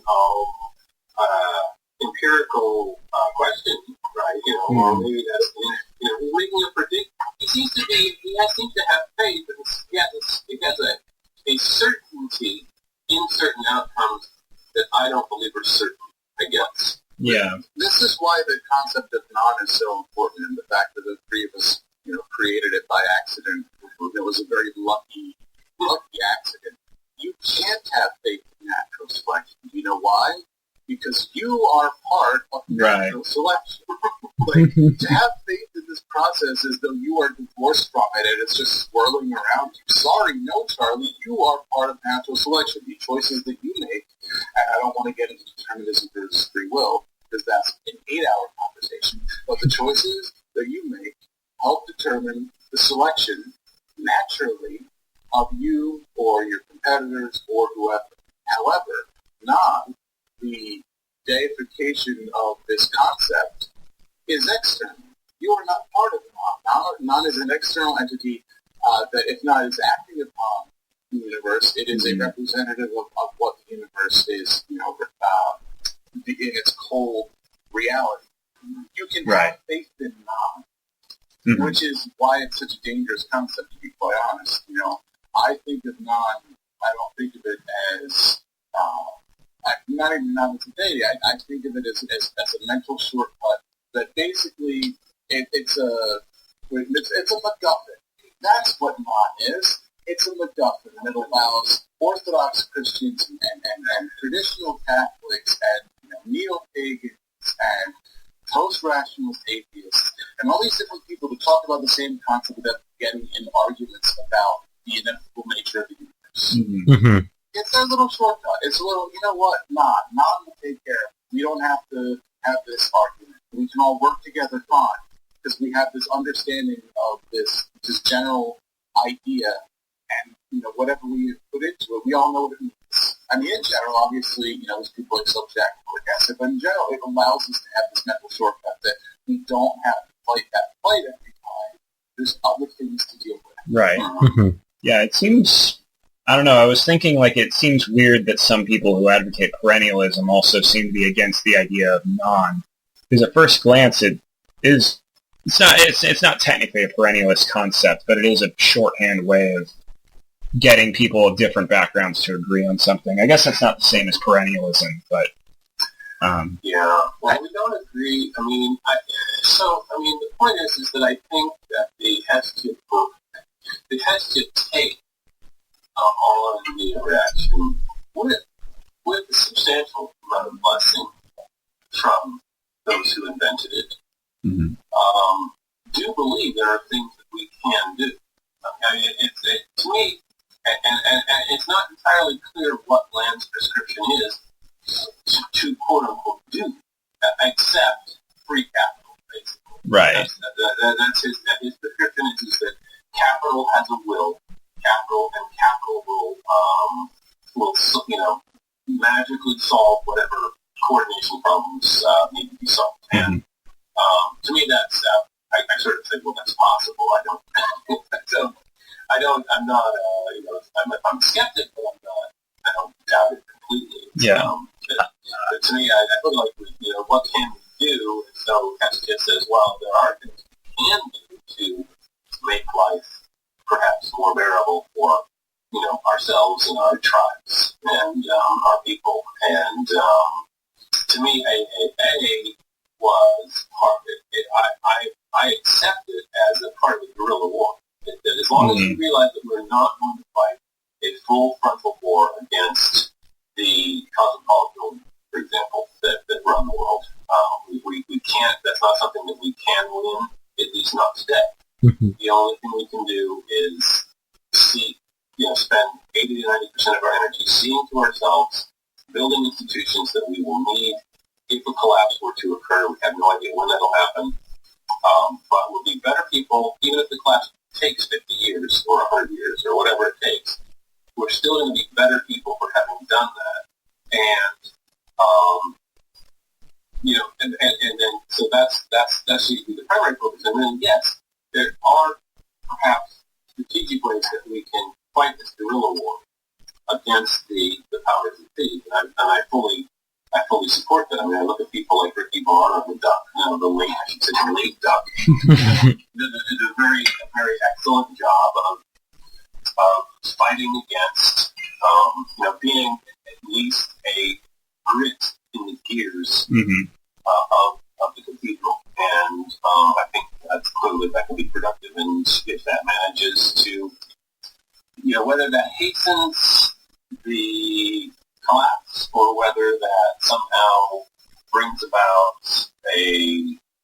military coup, for example. This got talked about at a dinner party I was at just last week, just actually this week. We talked about what are the likely scenarios, and we thought that it's not that hard to believe, that Colonel so-and-so decides to take over, basically. Right. And, send the Congress home. Look, it's the White House, basically. But it is very important. The number one rule of successful, clearly is number one, but it's certainly high up there. Rule of successful warfare is never fight a battle you can't win. Yeah, exactly. And that's what that's the heart of pacifism. It's not you want to be, you're afraid to fight. It's not that you want to run and hide. In fact, there's many different strategies that you can be pacifist and still kind of be active in your community. Right. In fact, you ought to be active in your community, right? Active is not the same as activism. Pacifism is not the same as, just being passive. Right? They are explicitly, drawing out, pacifism is the opposite of activism, taking the term. The same way that Nick Land talks about horrorism as the opposite of terrorism. And I think that's an interesting concept. But the idea with pacifism is that we aren't doing anything that should threaten the current regime. Right. We have no plans of toppling it. We have plans on becoming so worthy that they just say, hey, why don't you guys take over? Right. You guys heard the concept of dark fiber and kind of dark sites. So you have a company or enterprise or whatever, and you want to be able to operate even if your city is destroyed by a bomb. And so you rent some space, 45 minutes away out in the suburbs, and you basically have it set up with servers and everything else such that your operations, or at least your important operations, could run from it. And then you have fiber laid from your location to that location, direct, non-accessible to anyone else. And it's your extreme disaster backup, right? Mm-hmm. Well, as far as I'm concerned, we are building a dark site for Western civilization. Yeah. Because eventually, what our current, who's currently operating Western civilization, that's there's no question of the if. The question is when. And the nice thing would be for everyone else around the country who depends on Western civilization to seamlessly transition to the new servers. Just switch on to the new site that's in a better position to begin with, have stronger, more robust hardware. It is more fortified. There's a moat. There's a lot of different things that it's different. This is what we're doing, and there should be no reason that the government should. So theoretically, what we're doing, the government should have not a problem with. So if that's true, and then we don't do things like, violate tax rules, or, stalk people. Yeah, right. If we follow the law, and we don't threaten the current power, right. Everything else that we need to do, we can do. The problem is that there are people who think that you can threaten the core of the power. No, right. People like Rick Spawn and everyone else do is they pick on the outer edges. Yes, the people who are already considered too far right conservatives by everyone on the left, but we all look at you like, ha, ha, right? Those are the prime targets. As well as, if you guys ever remember, there's a website, Attack the System, where these guys tried to bring together extreme all-left and extreme all-right. Well, that may not be a positive strategy, but picking off people who are like that, who are sick of the identity politics Marxism, because they're really old-school, class now that Marxists, the Stalin wants. Right. Yeah. That's the bankers class for now. Well, guess what? A lot of those bankers are the enemies that we also recognize. Absolutely. Right? So in any theoretical recruitment strategy, you would be, ridiculing people and softening them up, maybe pull them away. But that's the whole thing. That's sniping on the edges to help bring maybe new talent in, or at least heighten the contradictions. I guess we can start taking Alinskyist tactics Why not? They work. We've clearly seen that they work. If NRX is primarily, well, I shouldn't say primarily, it's hard to say what it is primarily, but if you view NRX as a right Brahmin polarity, a right Brahmin status polarity, then there is that realistic possibility, which in fact it exists because it works. Is that people who are not fully in, high-functioning people who are not fully bought in to the progressive regime, who are not fully ready to sell their souls to the regime, may find an alternative system in which to gain status, in a completely opposite way. So I think that's valuable. And the people out there that are doing this, sort of guerrilla warfare. I was just listening to an interview with some people on earlier today. That's why his name came up in my mind. But he's just excellent. He's just a magician at being able to just troll people and drive them nuts. And also, guess what? Not get banned, not get Twitter. He's able to run this beautiful, navigate this thin wire that allows him to stay active and drive people crazy and never violate Twitter's rules. And to me, that's a high art, and so I think he's valuable. And of course, there's many people like him. But I fully support that, and I think that we should. But I don't think it's not the single. That's not our salvation. The salvation of our people, of our civilization, is going to be in basically ordinary people doing ordinary things in ordinary ways, just out of the eye, of sovereign. Right. Just completely kind of orthogonal institutions, sort of build new institutions that just do things right, that don't have any grandiose goals of, making the world safe for democracy or fighting wars for it. If we get right-wing death squads, we're not going to send them to Pennsylvania Avenue.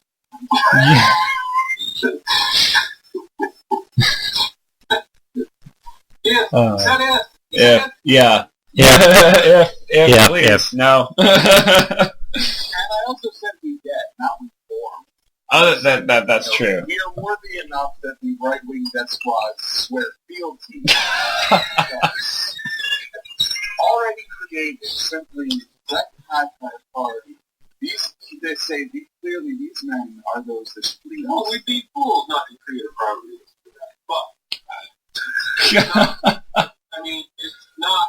FBI should be banging on the door anytime now. No, I'd say,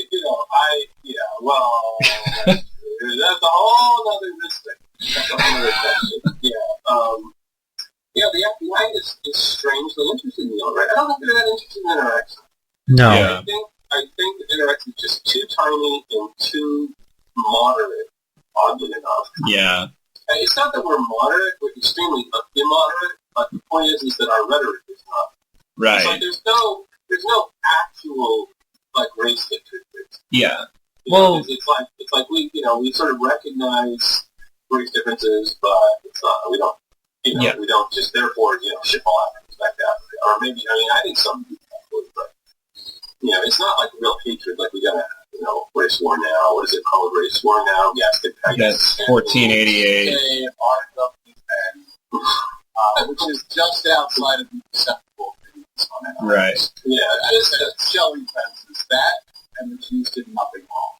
So as long as you believe that they did at least a little bit wrong, and as long as you believe that they don't all deserve to be gassed, then we can have a conversation. That's right. Like if someone really, really fat Overton window. Hell, there could be several local minimum or maximum. I don't know what the draft looks like. All I know is that those are the two endpoints. You can't avoid retardation. Avoid retarded use. Yeah. And that's a good one. About the Jews, about virtually there's two ways to be retarded about it. And chances are one of them will be the most popular. And the problem is that all of us will be tended towards one or the other. So it's like that. Yeah. No one is tied between the Jews did nothing wrong and Gas the Kikes race won out. There's no. I can't decide between those two.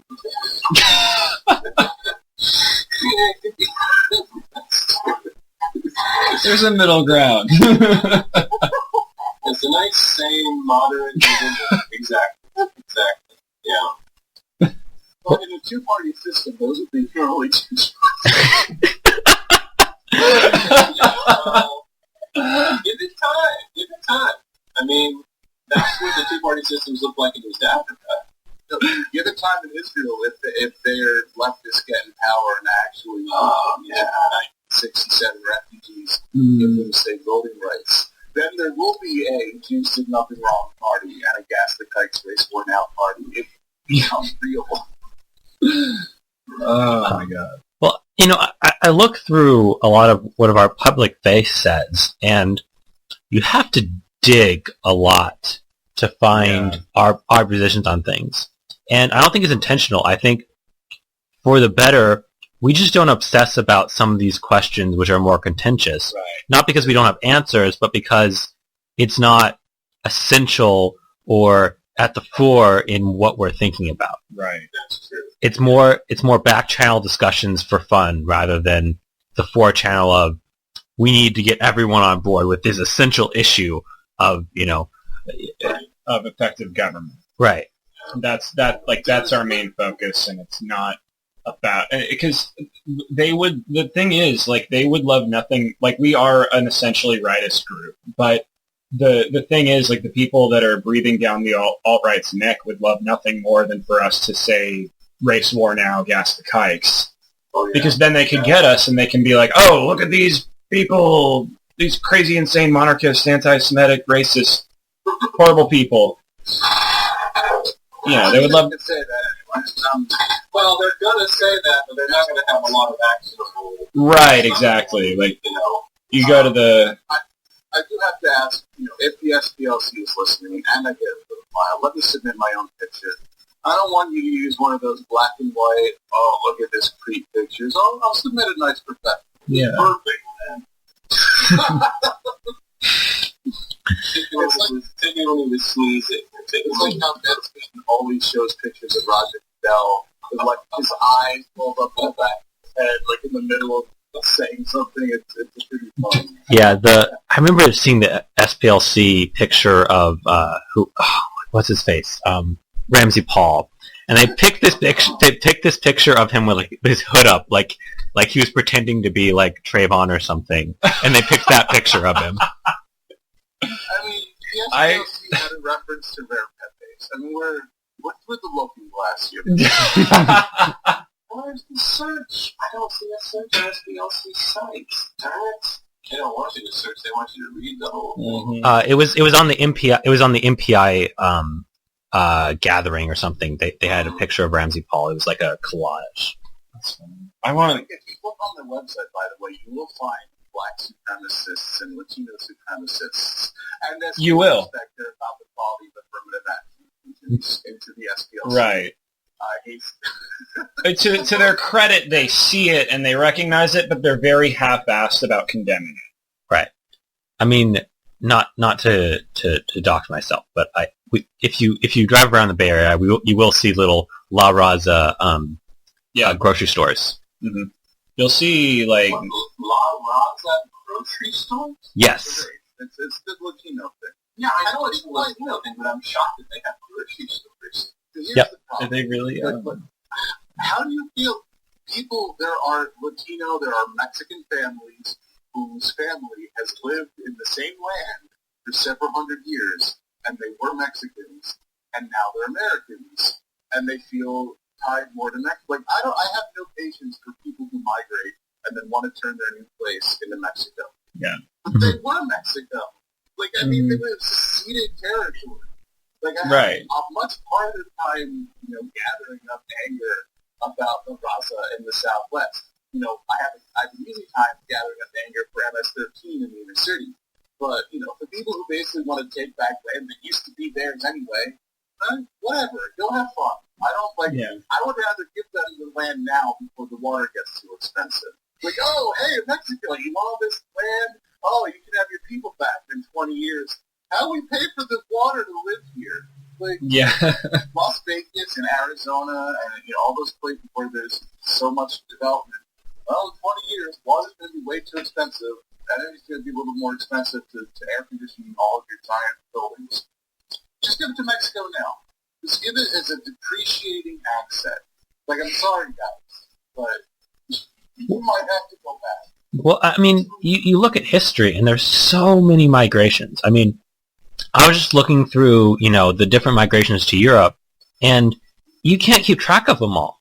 There's so many people who have just washed through one area or another that you look at whoever is living in a region, and with rare exceptions, it's hard to know if they have any relation or would look like anyone who was living there 1,000 or 2,000 years ago. And I think part of having historical perspective is to accept there are migrations, there are replacements. You can say these people, they have, I don't know what I want to say, they free-steaded the land or colonized it or whatever you call it. But there's going to be changes in ownership and peoples in any given area. And there's going to be ebb and flow.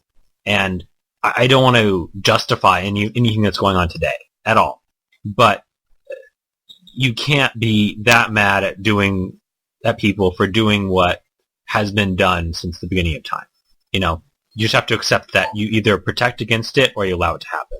Well, that's still kind of optic, though. We got to remember that our system extremely incentivizes essentially complaining that your people lost the war. Mm-hmm. Mm-hmm. Yeah. And that goes for both sides. That goes for both.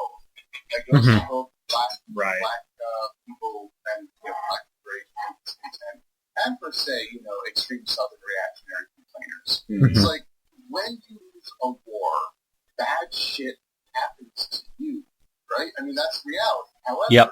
However, our system has evolved, and you could say that it's because one of the main, groups of people who had influence on that system were very experienced at using victimology as a way to, gain status or otherwise gain advantage over other people. All of a sudden, playing through the victim status is now allowable. Not only just allowable, but it's going to happen because it's incentivized. The more you incentivize something, the more you get of it. Right.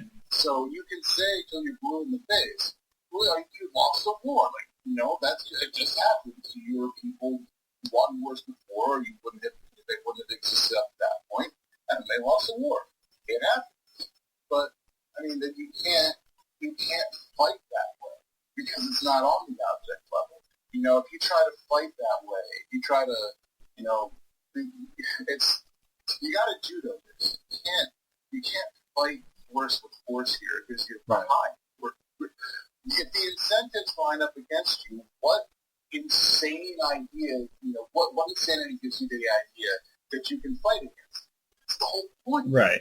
It's that you get more of what you incentivize. So if you're looking at what's being incentivized and it's against what you want, you can't just harumph and say, well, clearly this is wrong, and if we have to do something, you get swallowed by the avalanche. Right. It goes back to what Moldbug said about Anders Breivik and his, terrorism and just going out and killing a bunch of people, but it was why, he was playing the victim card so this violence was justified, but he was just operating from a leftist playbook in the sense that he was just using terrorist tactics. He was using a form of activism to accomplish absolutely nothing except kill people. Right, and I think the victimology complex, what it's really great doing is making any sort of activism, presenting basically a buffet for the state to say, well, everyone's complaining. Who are we going to pick to raise out and say,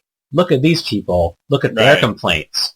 Because if everyone's complaining, then no one's doing anything. And then it's up to the powers that be to say, well, these people are the right people, and they have the right complaints. The victimology strategy only really works when you have backing from the higher-ups. Right. Oh, yes.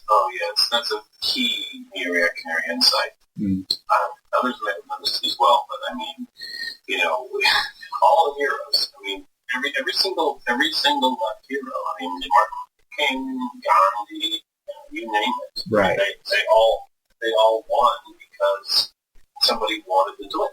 You could make a very compelling argument that America won the War of Independence because they had people in England that wanted them, or at least didn't care enough that they lost. Mm-hmm. They either won, it was the first, arguably the first fourth generation war, where the outcome of the war depended largely upon political opinion in England. Mm-hmm. I mean, certainly George Washington was brilliant. He was a great man, he was a brilliant leader, but in most histories on the mere relative powers of the armies, he should have lost. Yeah. Yep. Well, so what happened? We're dealing with, again, try to have some analysis of this. So yeah, the concept of the scapegoat, the concept of this icon, this item that the community basically infused with its sins. It did do it. Is it goat? It's just goat. And in other places it was lambs and other types of animals, and of course there were places where it was people. But generally it was animals, and they would be innocent, but they would be imbued with the sins of the community, and then it would be sacrificed, right? And Christ was the ultimate fulfillment of this. He's the Paschal Lamb. He is the spotless victim who every year we celebrate the sacrifice of him to redeem all mankind's sins, right? Well, all of these victimology, ideologies depend upon that victim group being a perfect victim, right? The whole idea of the Holocaust is that Jews were just the perfect victim. They just woke up one day and, oh shit, I'm in a concentration camp. What's going to happen, right? Right. Black Lives Matter, there's no idea that maybe because of this pathologies in the community, a lot of these things will tend to happen. No. Blacks have done nothing wrong except they've built this country in the same way that a hammer built a house, and they have been constantly downtrodden, and so they're the perfect victim. And for all there's plenty of other people. It's not like this is this is unique to blacks or Jews, and there's certainly, as we said, there's right-wing groups that do it too. Yeah. But when you lose the idea that everyone in the community is a sinner, whether it's big sins or small sins, but there's no one who can look at anyone else and say, hey, I am perfect. Mm-hmm. And instead there's an external source of either perfection in terms of Christ or just perfect innocence in terms of, what is sacrificed, the scapegoat, the lamb. When you lose that, you have to take the place of it. Your group, your specific identity, gay people, transsexual, I don't even want to friggin' acknowledge it, but, it's a thing. These people say, we have done nothing wrong, we just want to live our lives, and instead the cis-hetero patriarchy, this word I just made up, has been oppressing us for thousands and thousands of years. Right. And we've never done anything wrong. Mm-hmm. How can your society function that way when you have groups of people who are insisting they've never done wrong? And it's the Fox Day theory of the first generation does things and they understand that it's satire, and the second generation picks it up and doesn't understand that it's satire, and it's actually real about it. Now there are people who really believe that their groups are perfect victims. Yeah, mm-hmm. Totally believable. And you can't fight them.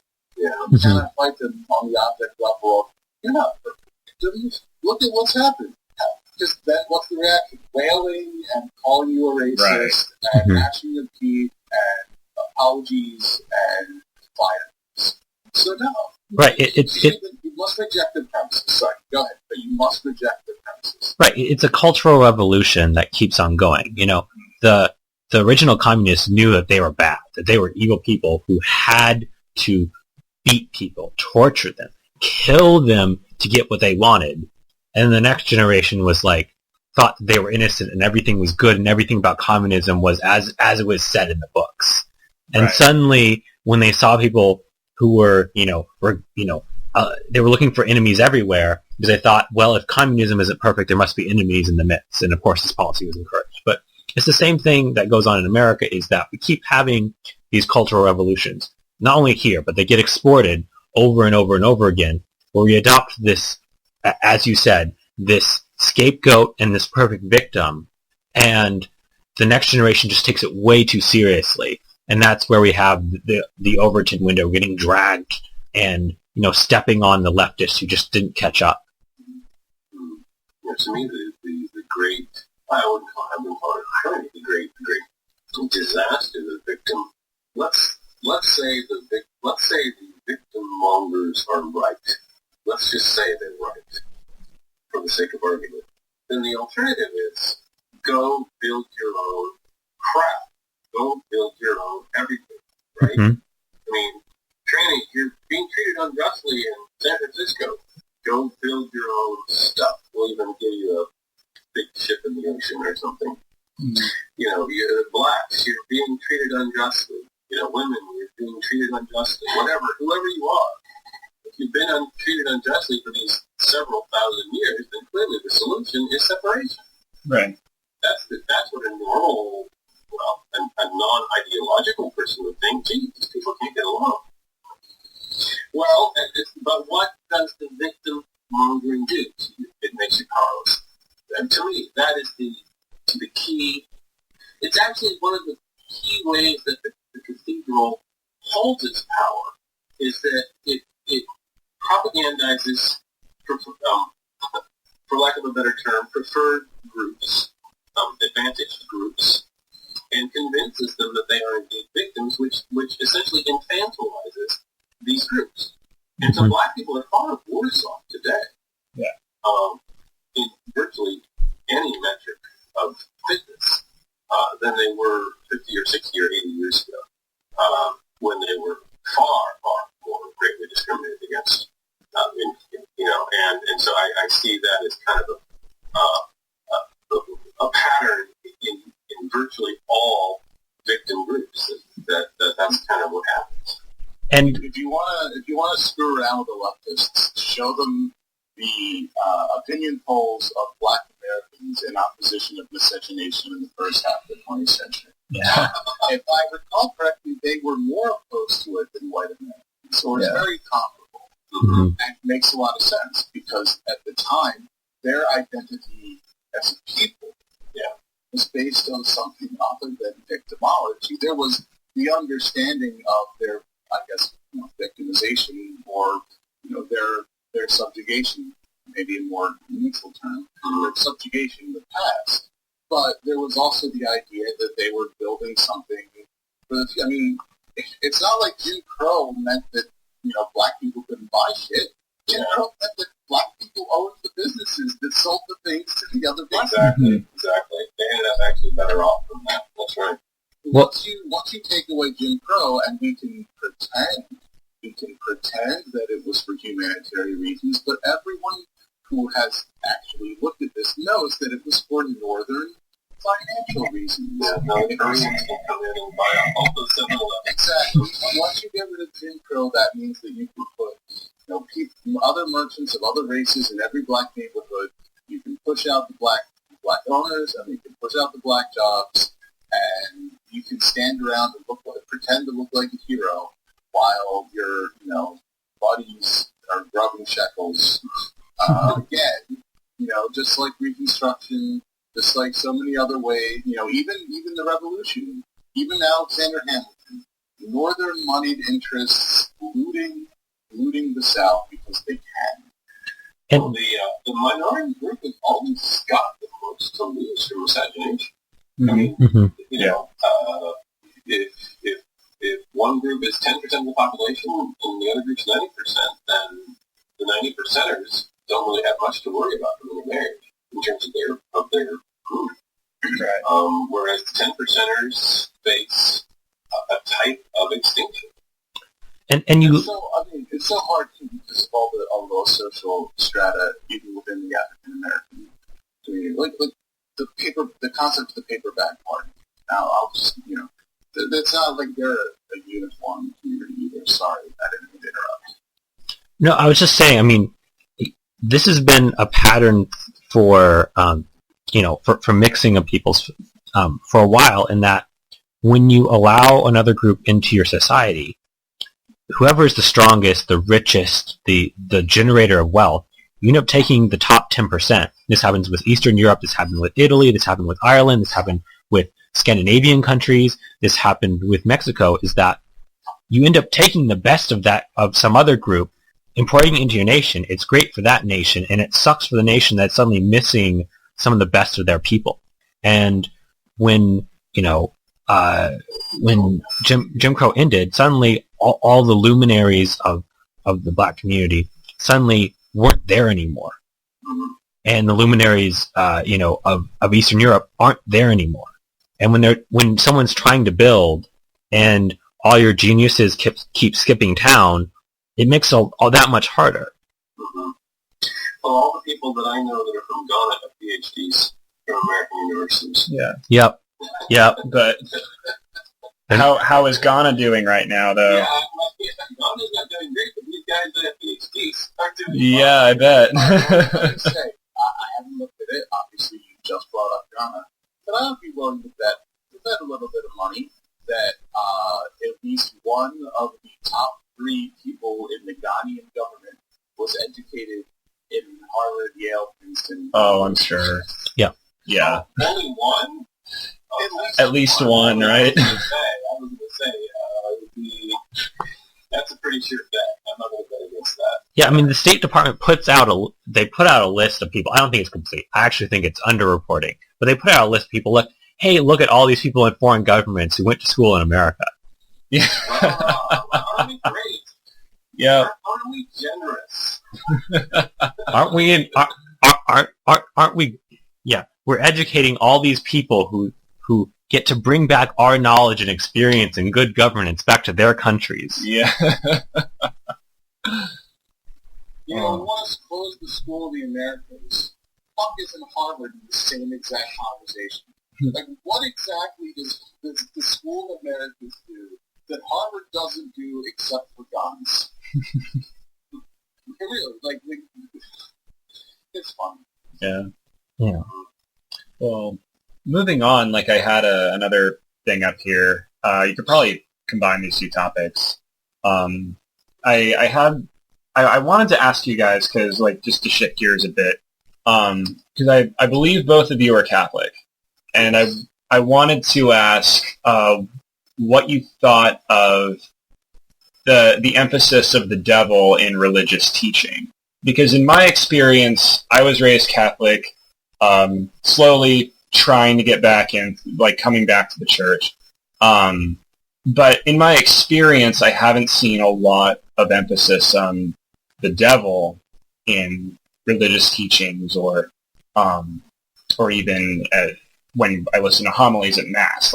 He's hardly ever mentioned, and yet, I don't know, I've been reading, I read The Master and Margarita, I've been reading, about Arthur Machen's work on, or Arthur Machen's horror fiction that references sin and stuff like that, and it seems to me that, I don't know, there's just not much of an emphasis. Do you think that there needs to be one, or that there's one that's distinctly missing in church teaching? Or is it just me going to liberal churches? No, well, you're going to normal. Yeah. Or maybe normal. I don't know. Anthony, you want to, chime in on this side? It's hard to say. Part of the problem is that even biblical scholars will admit that the characters not put a dramatis personae in the Bible that are thought of colloquially as the devil. There's 3 different, at least.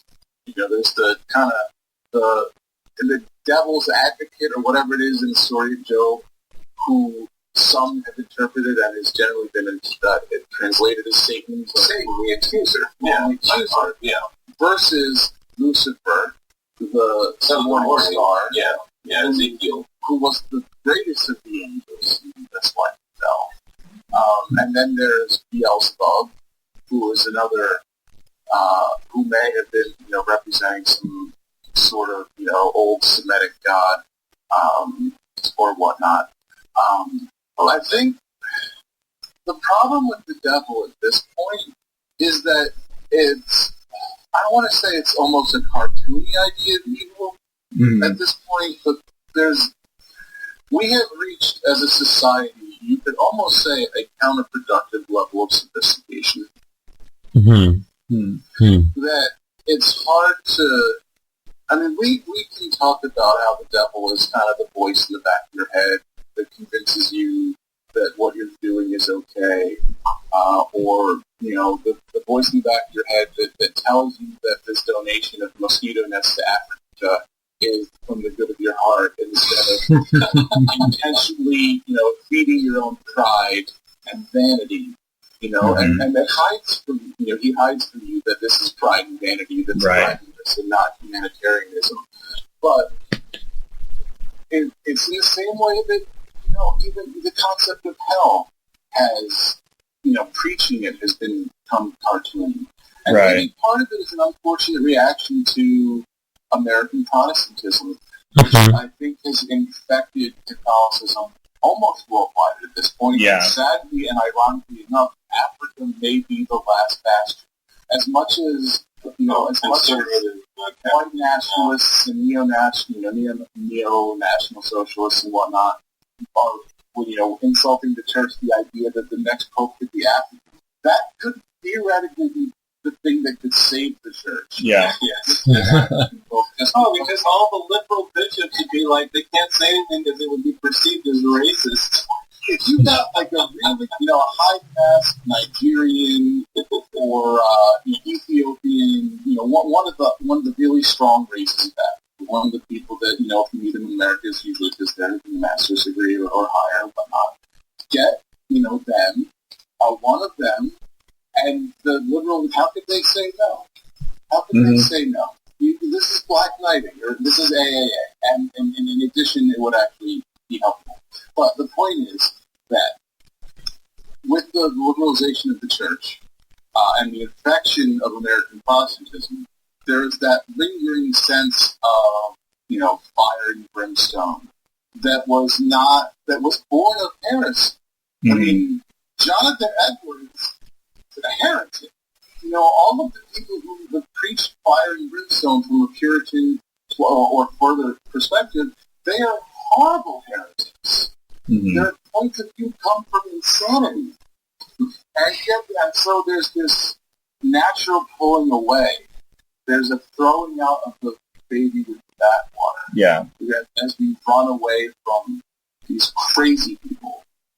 And instead now, there's almost, you know, hell is this remote concept of, well, better not murder anyone or, you know, steal from the store or, you know, fuck around too much on my wife. There's a lot of Catholics that believe, like, mortal sin actually means, like, you actually killed someone, right? That would be the only the only one. How many people during church, you know, during a mass who don't go get up for Eucharist? Really, all of those people have made a confession in the last month since they, you know, a couple months since they've done. So, I mean, clearly it's not the case. Yeah. Now, on the other hand, what I've really been trying, one of the things that I'm trying this month is to extend as much charity as possible to Pope Francis, to the Jesuits, to that general stream of thought. It's making it so hard. And the more that we allow ourselves to be dragged into that, the easier it is to ignore the fact that on 90% of what it is to be Catholic, we're right with them. There's no division. You know, there's a division on some important stuff in that 10%, absolutely. But we've said it before, the church has had worse popes. Way worse. This man, who clearly genuinely cares about people. Like, there have been popes who couldn't have given less of a shit about anything. Yeah, of course. And on the other hand, you could say it's more dangerous because you have someone who's screwing around with the sanction of their own conscience. But there's a seed there, as far as I'm concerned, that can be worked with. There is a way to approach the Jesuits and the other liberals in the church from a place of charity. Like, I I do not think that sedevacantism is a way to go. And not just because it offends my sensibilities as reactionary, someone who should be respected highly, not just because of that, but also because it's an almost intentional misreading of history for your own purposes. Well, you have to set yourself up as sort of a Protestant idea. You have to set yourself up as, I can judge things better than the Church of God. Yep. And I don't see how you can ever get to that. I understand why they believe what they believe, and I think they're awfully close to being right on a lot of the issues. But the one thing you can't do is deny that the Church is who she is. It's like it's a fundamental problem. But when the Orthodox excommunicated the Bishop of Rome, I mean, they thought they knew what they were doing. They thought that what they were doing was right. And in many ways, they had a lot of good points. And they rejected the authority of Rome. And it was so in one ways, it doesn't really matter. Schism is dangerous. Schism is more dangerous than just outright Protestant heresy. It's too close. It's one of those things where the closer you are, the more heated the rivalry will get. Yeah, that's true. I certainly think, going back to the original question about the role of the devil in modern discussion, I think we need to bring back a subtle understanding of evil fundamentally into the church. Because beyond the question of the devil, we have to bring back the question of this is about good and evil. Because I think people lose sight of that. I mean, sure, there's the personal struggle of with sin, but to understand that there is such a thing as evil in the world and within people, that's something I think that people want to avoid. Partly because of the fire and brimstone, partly because then if they acknowledge evil, they have to look at both in themselves beyond just sin, but in other people around them. And I think that in the modern culture, avoiding judging people, we've kind of avoided judgment, which is the knowledge of good and evil. Right. It's gotten back to, going back to the liberalization of the church. That involves like the whole, you have to, there's this sort of understanding like, oh, you shouldn't judge other people. But in order to be a moral exemplar, in order to you have to be somewhat, at least, you have to be judgmental about what is evil and what isn't, using your conscience and stuff. Knowing. So how is it that people can reconcile don't be judgmental with act with your conscience is nonsensical to me. Because, oh no, you go ahead. Well, let's say when Christ, says, "Well, let he who is amongst you cast the first stone," he knows that everyone becomes hypocrite. That's right. The idea is that he knows that these people are not, they're not godly enough to advocate this kind of punishment. Judge not, lest you be judged. Well, if you've done correctly, why would you fear being judged? Right, exactly. The idea is that if you judge others, you better be squeaky clean. Right. If you're squeaky clean, maybe it's your duty to judge others. Not just your place, but it is actually your duty as a naturalist or whatever you might want to call it. Right. So it's become. I'm sorry. I was just going to say, like, it's come to the point now where people just leave out the latter half of that judgment. Like, they just say, "Oh, who am I? Like, I can't judge." Like, they take that passage and they take it to mean that I shouldn't be judgmental because I'm not perfect, and so I have no room whatsoever to judge people. They don't take it a step further and say I should improve myself and become a moral exemplar and become a better person so that, I can make this judgment, so that I can say, no, you're being sinful, stop. I've always taken the judge not to really have to do with the sort of the eternal state or the interior disposition. You can't necessarily judge internal dispositions, but you can judge objective facts, and you can judge that something is scandalous. And so I've never been particularly over this, but I'd be the first when people ask me, like on the Ask FM all the time, is this a mortal sin? Is this a mortal sin? And I'm kind of going, and so I have to explain to people that, it is a grave sin. It is, if you do this thing, it's a grave sin. Now, am I in a position to judge your interior disposition? No. Mm-hmm. Do you have full knowledge? Are you committing this in full consent of the will? I don't know those things, right? If somebody commits suicide, I don't know their internal state. I know it's a grave sin. Mm-hmm. But that doesn't mean that I know that they're going to land in hell. Right. I don't know that. So think about it.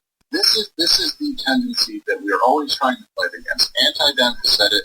He talked about that there's a saying, Jewish saying, build a fence around the Torah.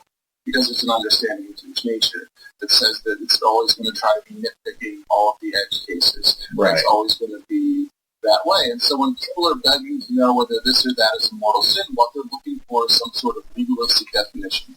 Mm-hmm. Because what they're really looking for is a way to argue out that what they did was mortal sin or not. Right. Mm-hmm. Now, one of Christ's most central messages, which I think consistently gets lost, is the opposition to a slavish devotion to a law, even a religious law, when there's other things that are at stake. The story of the Good Samaritan has nothing to do with bad Jews and Good Samaritans. It has to do with the fact that neither the priest nor the Levite can come anywhere near the bleeding man, because if they touch the blood, they become unclean. They cannot go into the holiest of holies. That's the point. The Samaritan has no such restrictions. Therefore, he can help the man. Therefore, if you are following your rules so strictly that you leave a dying man on the road, you need to reassess your priorities. Mm-hmm. If you're yelling at me for eating wheat as I walk through the field because I'm hungry because it's the Sabbath, you need to reassess your priorities. Mm-hmm. And yet, that always creeps back in. I want to know exactly what makes this a mortal sin. I want to read the canon law. Canon lawyers exist, not just canon law. Canon lawyers exist, and there's always that tendency to, I want to read this way, and because the tendency is, I want to find a way to justify what I did. Right. It goes back to the Constitution. The Constitution, whatever we think about it, its original intent or its design, it's become legalistic rather than about, is this right or wrong? Is this what I intended? It's like, if the Constitution brings us to the question of whether, abortion is okay, or, whether marriage can be anything but what it is, then there's something wrong with the system. Right. Like, those questions shouldn't even be coming up.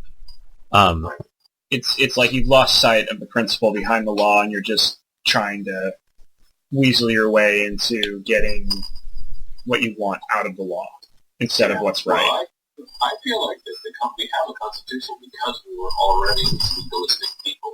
We're not becoming legalists because we have a constitution. Right. It's kind of the other way around. What I would, at least our people did. Okay. The people that kind of came here from dissidents from the Anglican Church really were kind of Torah, what is it called? Talmudic, sort of like Talmudic Christians in a way, and it's kind of led to that. At least that's my theory. Well,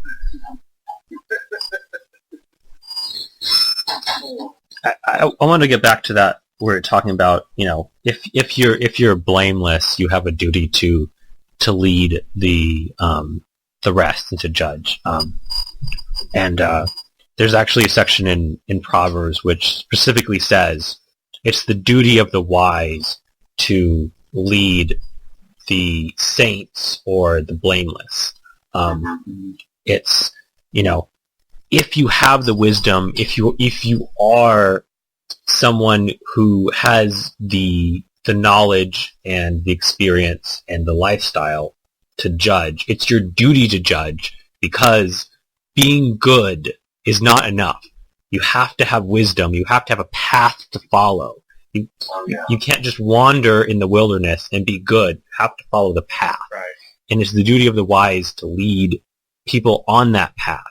And not only have we failed to judge, but we failed to lead. And there are good people who otherwise would be, blameless in their lives, who just are lost in this world. Not because they're bad, but because they just have no guidance. Yep. Yeah, I think that's probably true. So where does that leave us with the devil? I don't hear about the devil much. But this is what I was thinking of on those things. So think about, for thousands of years we've talked about demonic possessions, right? Mm-hmm. And now in the last 100 years we've learned about, or 150 years, we've really figured out, epilepsy and other kind of diseases, right, that could create situations, symptoms that would look like demonic possession. Mm-hmm. Now, a reasonable epistemological position to take would be, clearly some cases of possession in the past have been misdiagnosed and they turned out to be medical conditions. That number is an unknown. Instead, what modernity has said is, clearly there's an alternate explanation for this specific case, therefore there's no such thing as possession or whatever your X may be, and this always explains it for all time, right? It's like the James Randi, the foundation, $1 million if you can do something paranormal. I mean, besides the fact that, if he gets to control the experiment, we know that there's observer effects in experiments, even to the potential level of quantum observance. But what is the necessary justification? You might get $1 million, but it seems that if you had realistic power that could win that money, that's not what you would use it for. Right? Mm-hmm. What it is a honeypot for frauds. There's $1 million out there, and you get people who they can beat the test. Which is going to make everything look like a fraud. It's just going to make everything look like a fraud. So it's easy to say, frauds exist, therefore everything is a fraud. Yeah. It's epistemologically retarded, and yet constant modernity jumps off that cliff. Oh, yeah. Constant modernity jumps off that cliff that clearly the devil can't exist because X, Y, or Z that has been attributed to the devil is really A, B, or C. Really? You mean sometimes things aren't as they seem? Thank you, Sherlock. Yeah, thanks, Fedora. Yeah, no, that makes sense to me. I think that, there are just a handful of instances of things that, are, I don't know. I'm kind of rambling right now. But there's people who have a purely materialistic, I'm talking about philosophy here, not about, you like money, but purely materialistic or materialist perspective on the universe. Everything that exists, can be quantifiable, weighed and measured, fully accessible, or if not accessible now, theoretically accessible, right? There's nothing ineffable about the universe. Okay? So you're coming from that perspective. And so you need a way to explain this phenomenon that has been not just, observed over thousands of years, but observed over thousands of years on completely disparate and isolated cultures. Mm-hmm. Basically, every indigenous culture on Earth has some concept of the demonic possession. It's spread worldwide. There's you don't go anywhere and find many tribes that don't have it. Mm-hmm. Right? Okay?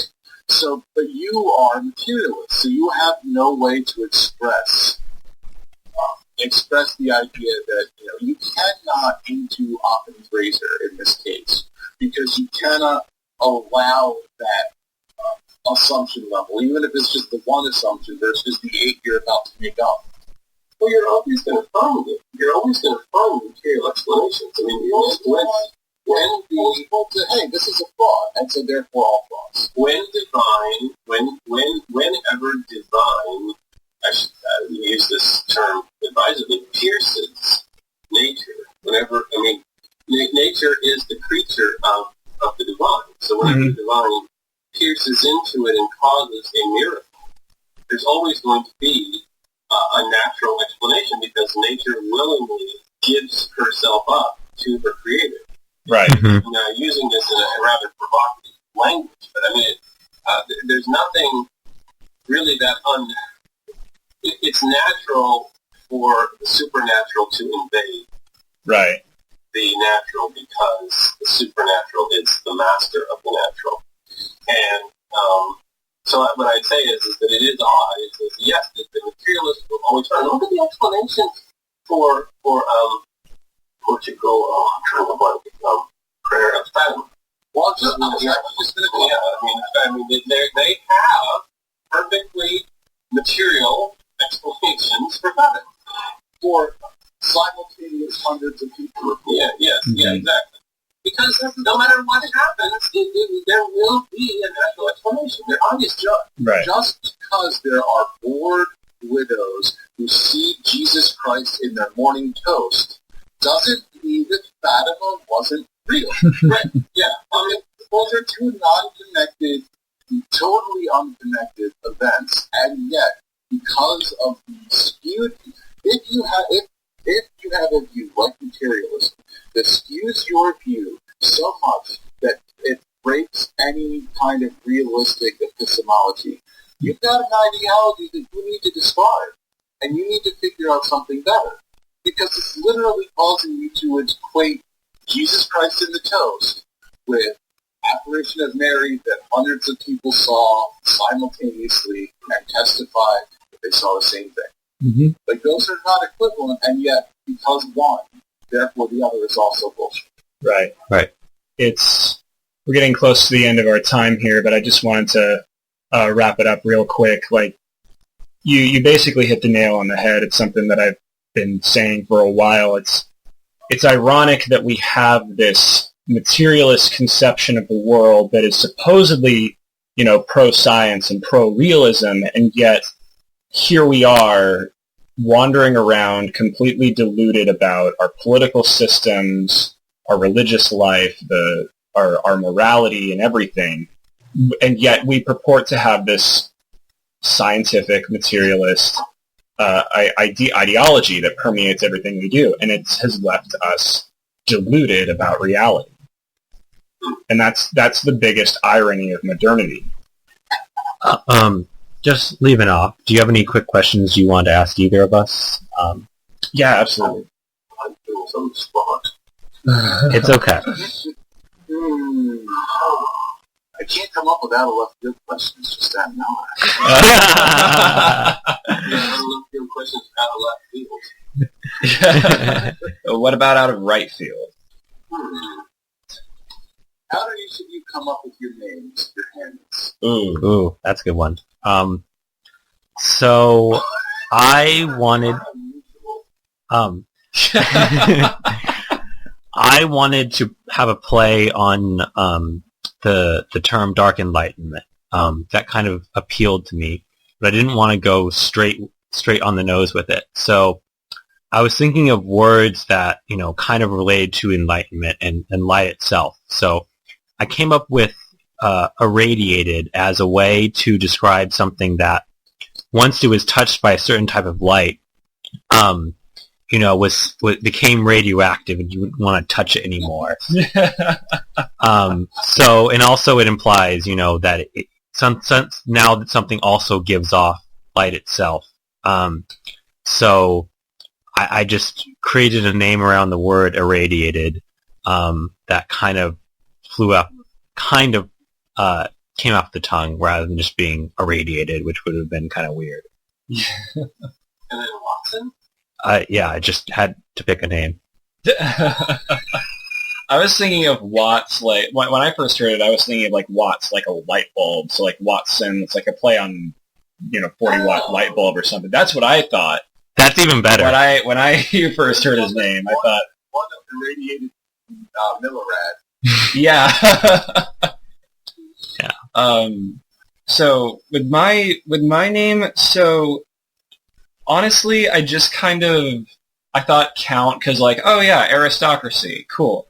And then Nothing Face was actually, I really like the band Voivod, and they have an album called Nothing Face, and they kind of have like this sort of futuristic kind of sound. So it's like, oh, okay, this is kind of like a archaeo-futurist kind of name that I have going here. So it's like, all right, Voivod, Voivod.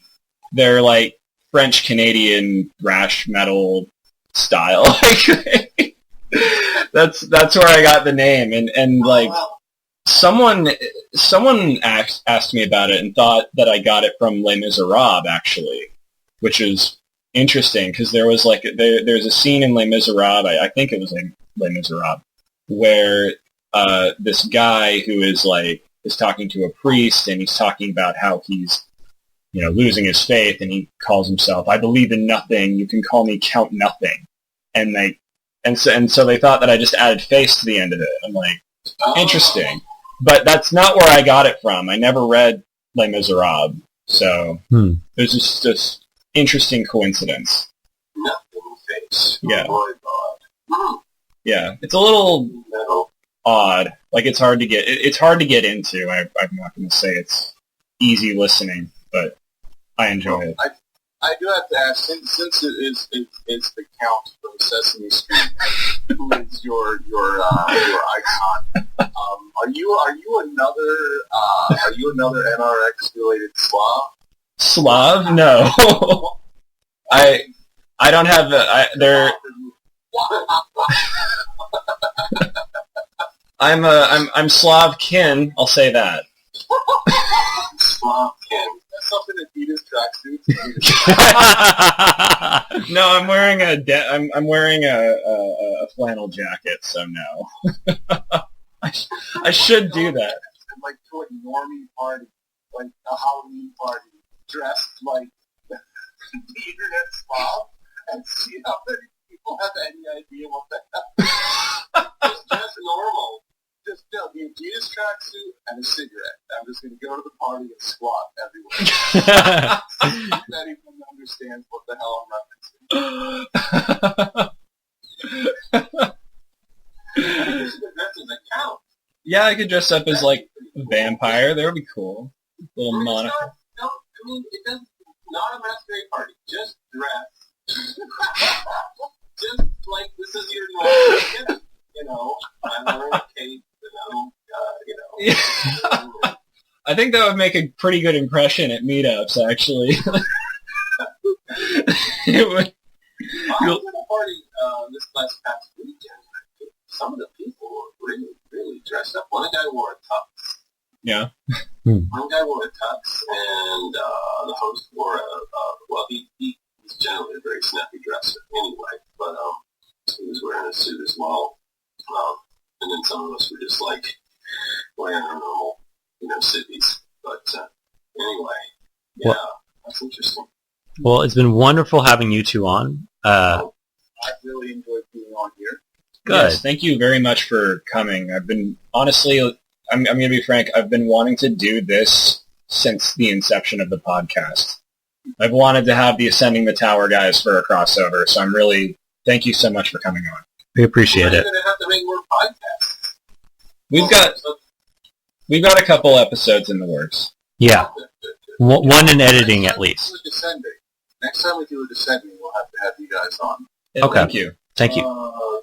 Thanks very much. Our guests tonight have been the co-hosts of Ascending the Tower, Mr. Nick B. Steves and Mr. Anthony DeMarco. Thank you both again for coming on the show. We really appreciate it. Bye. Goodbye. Bye.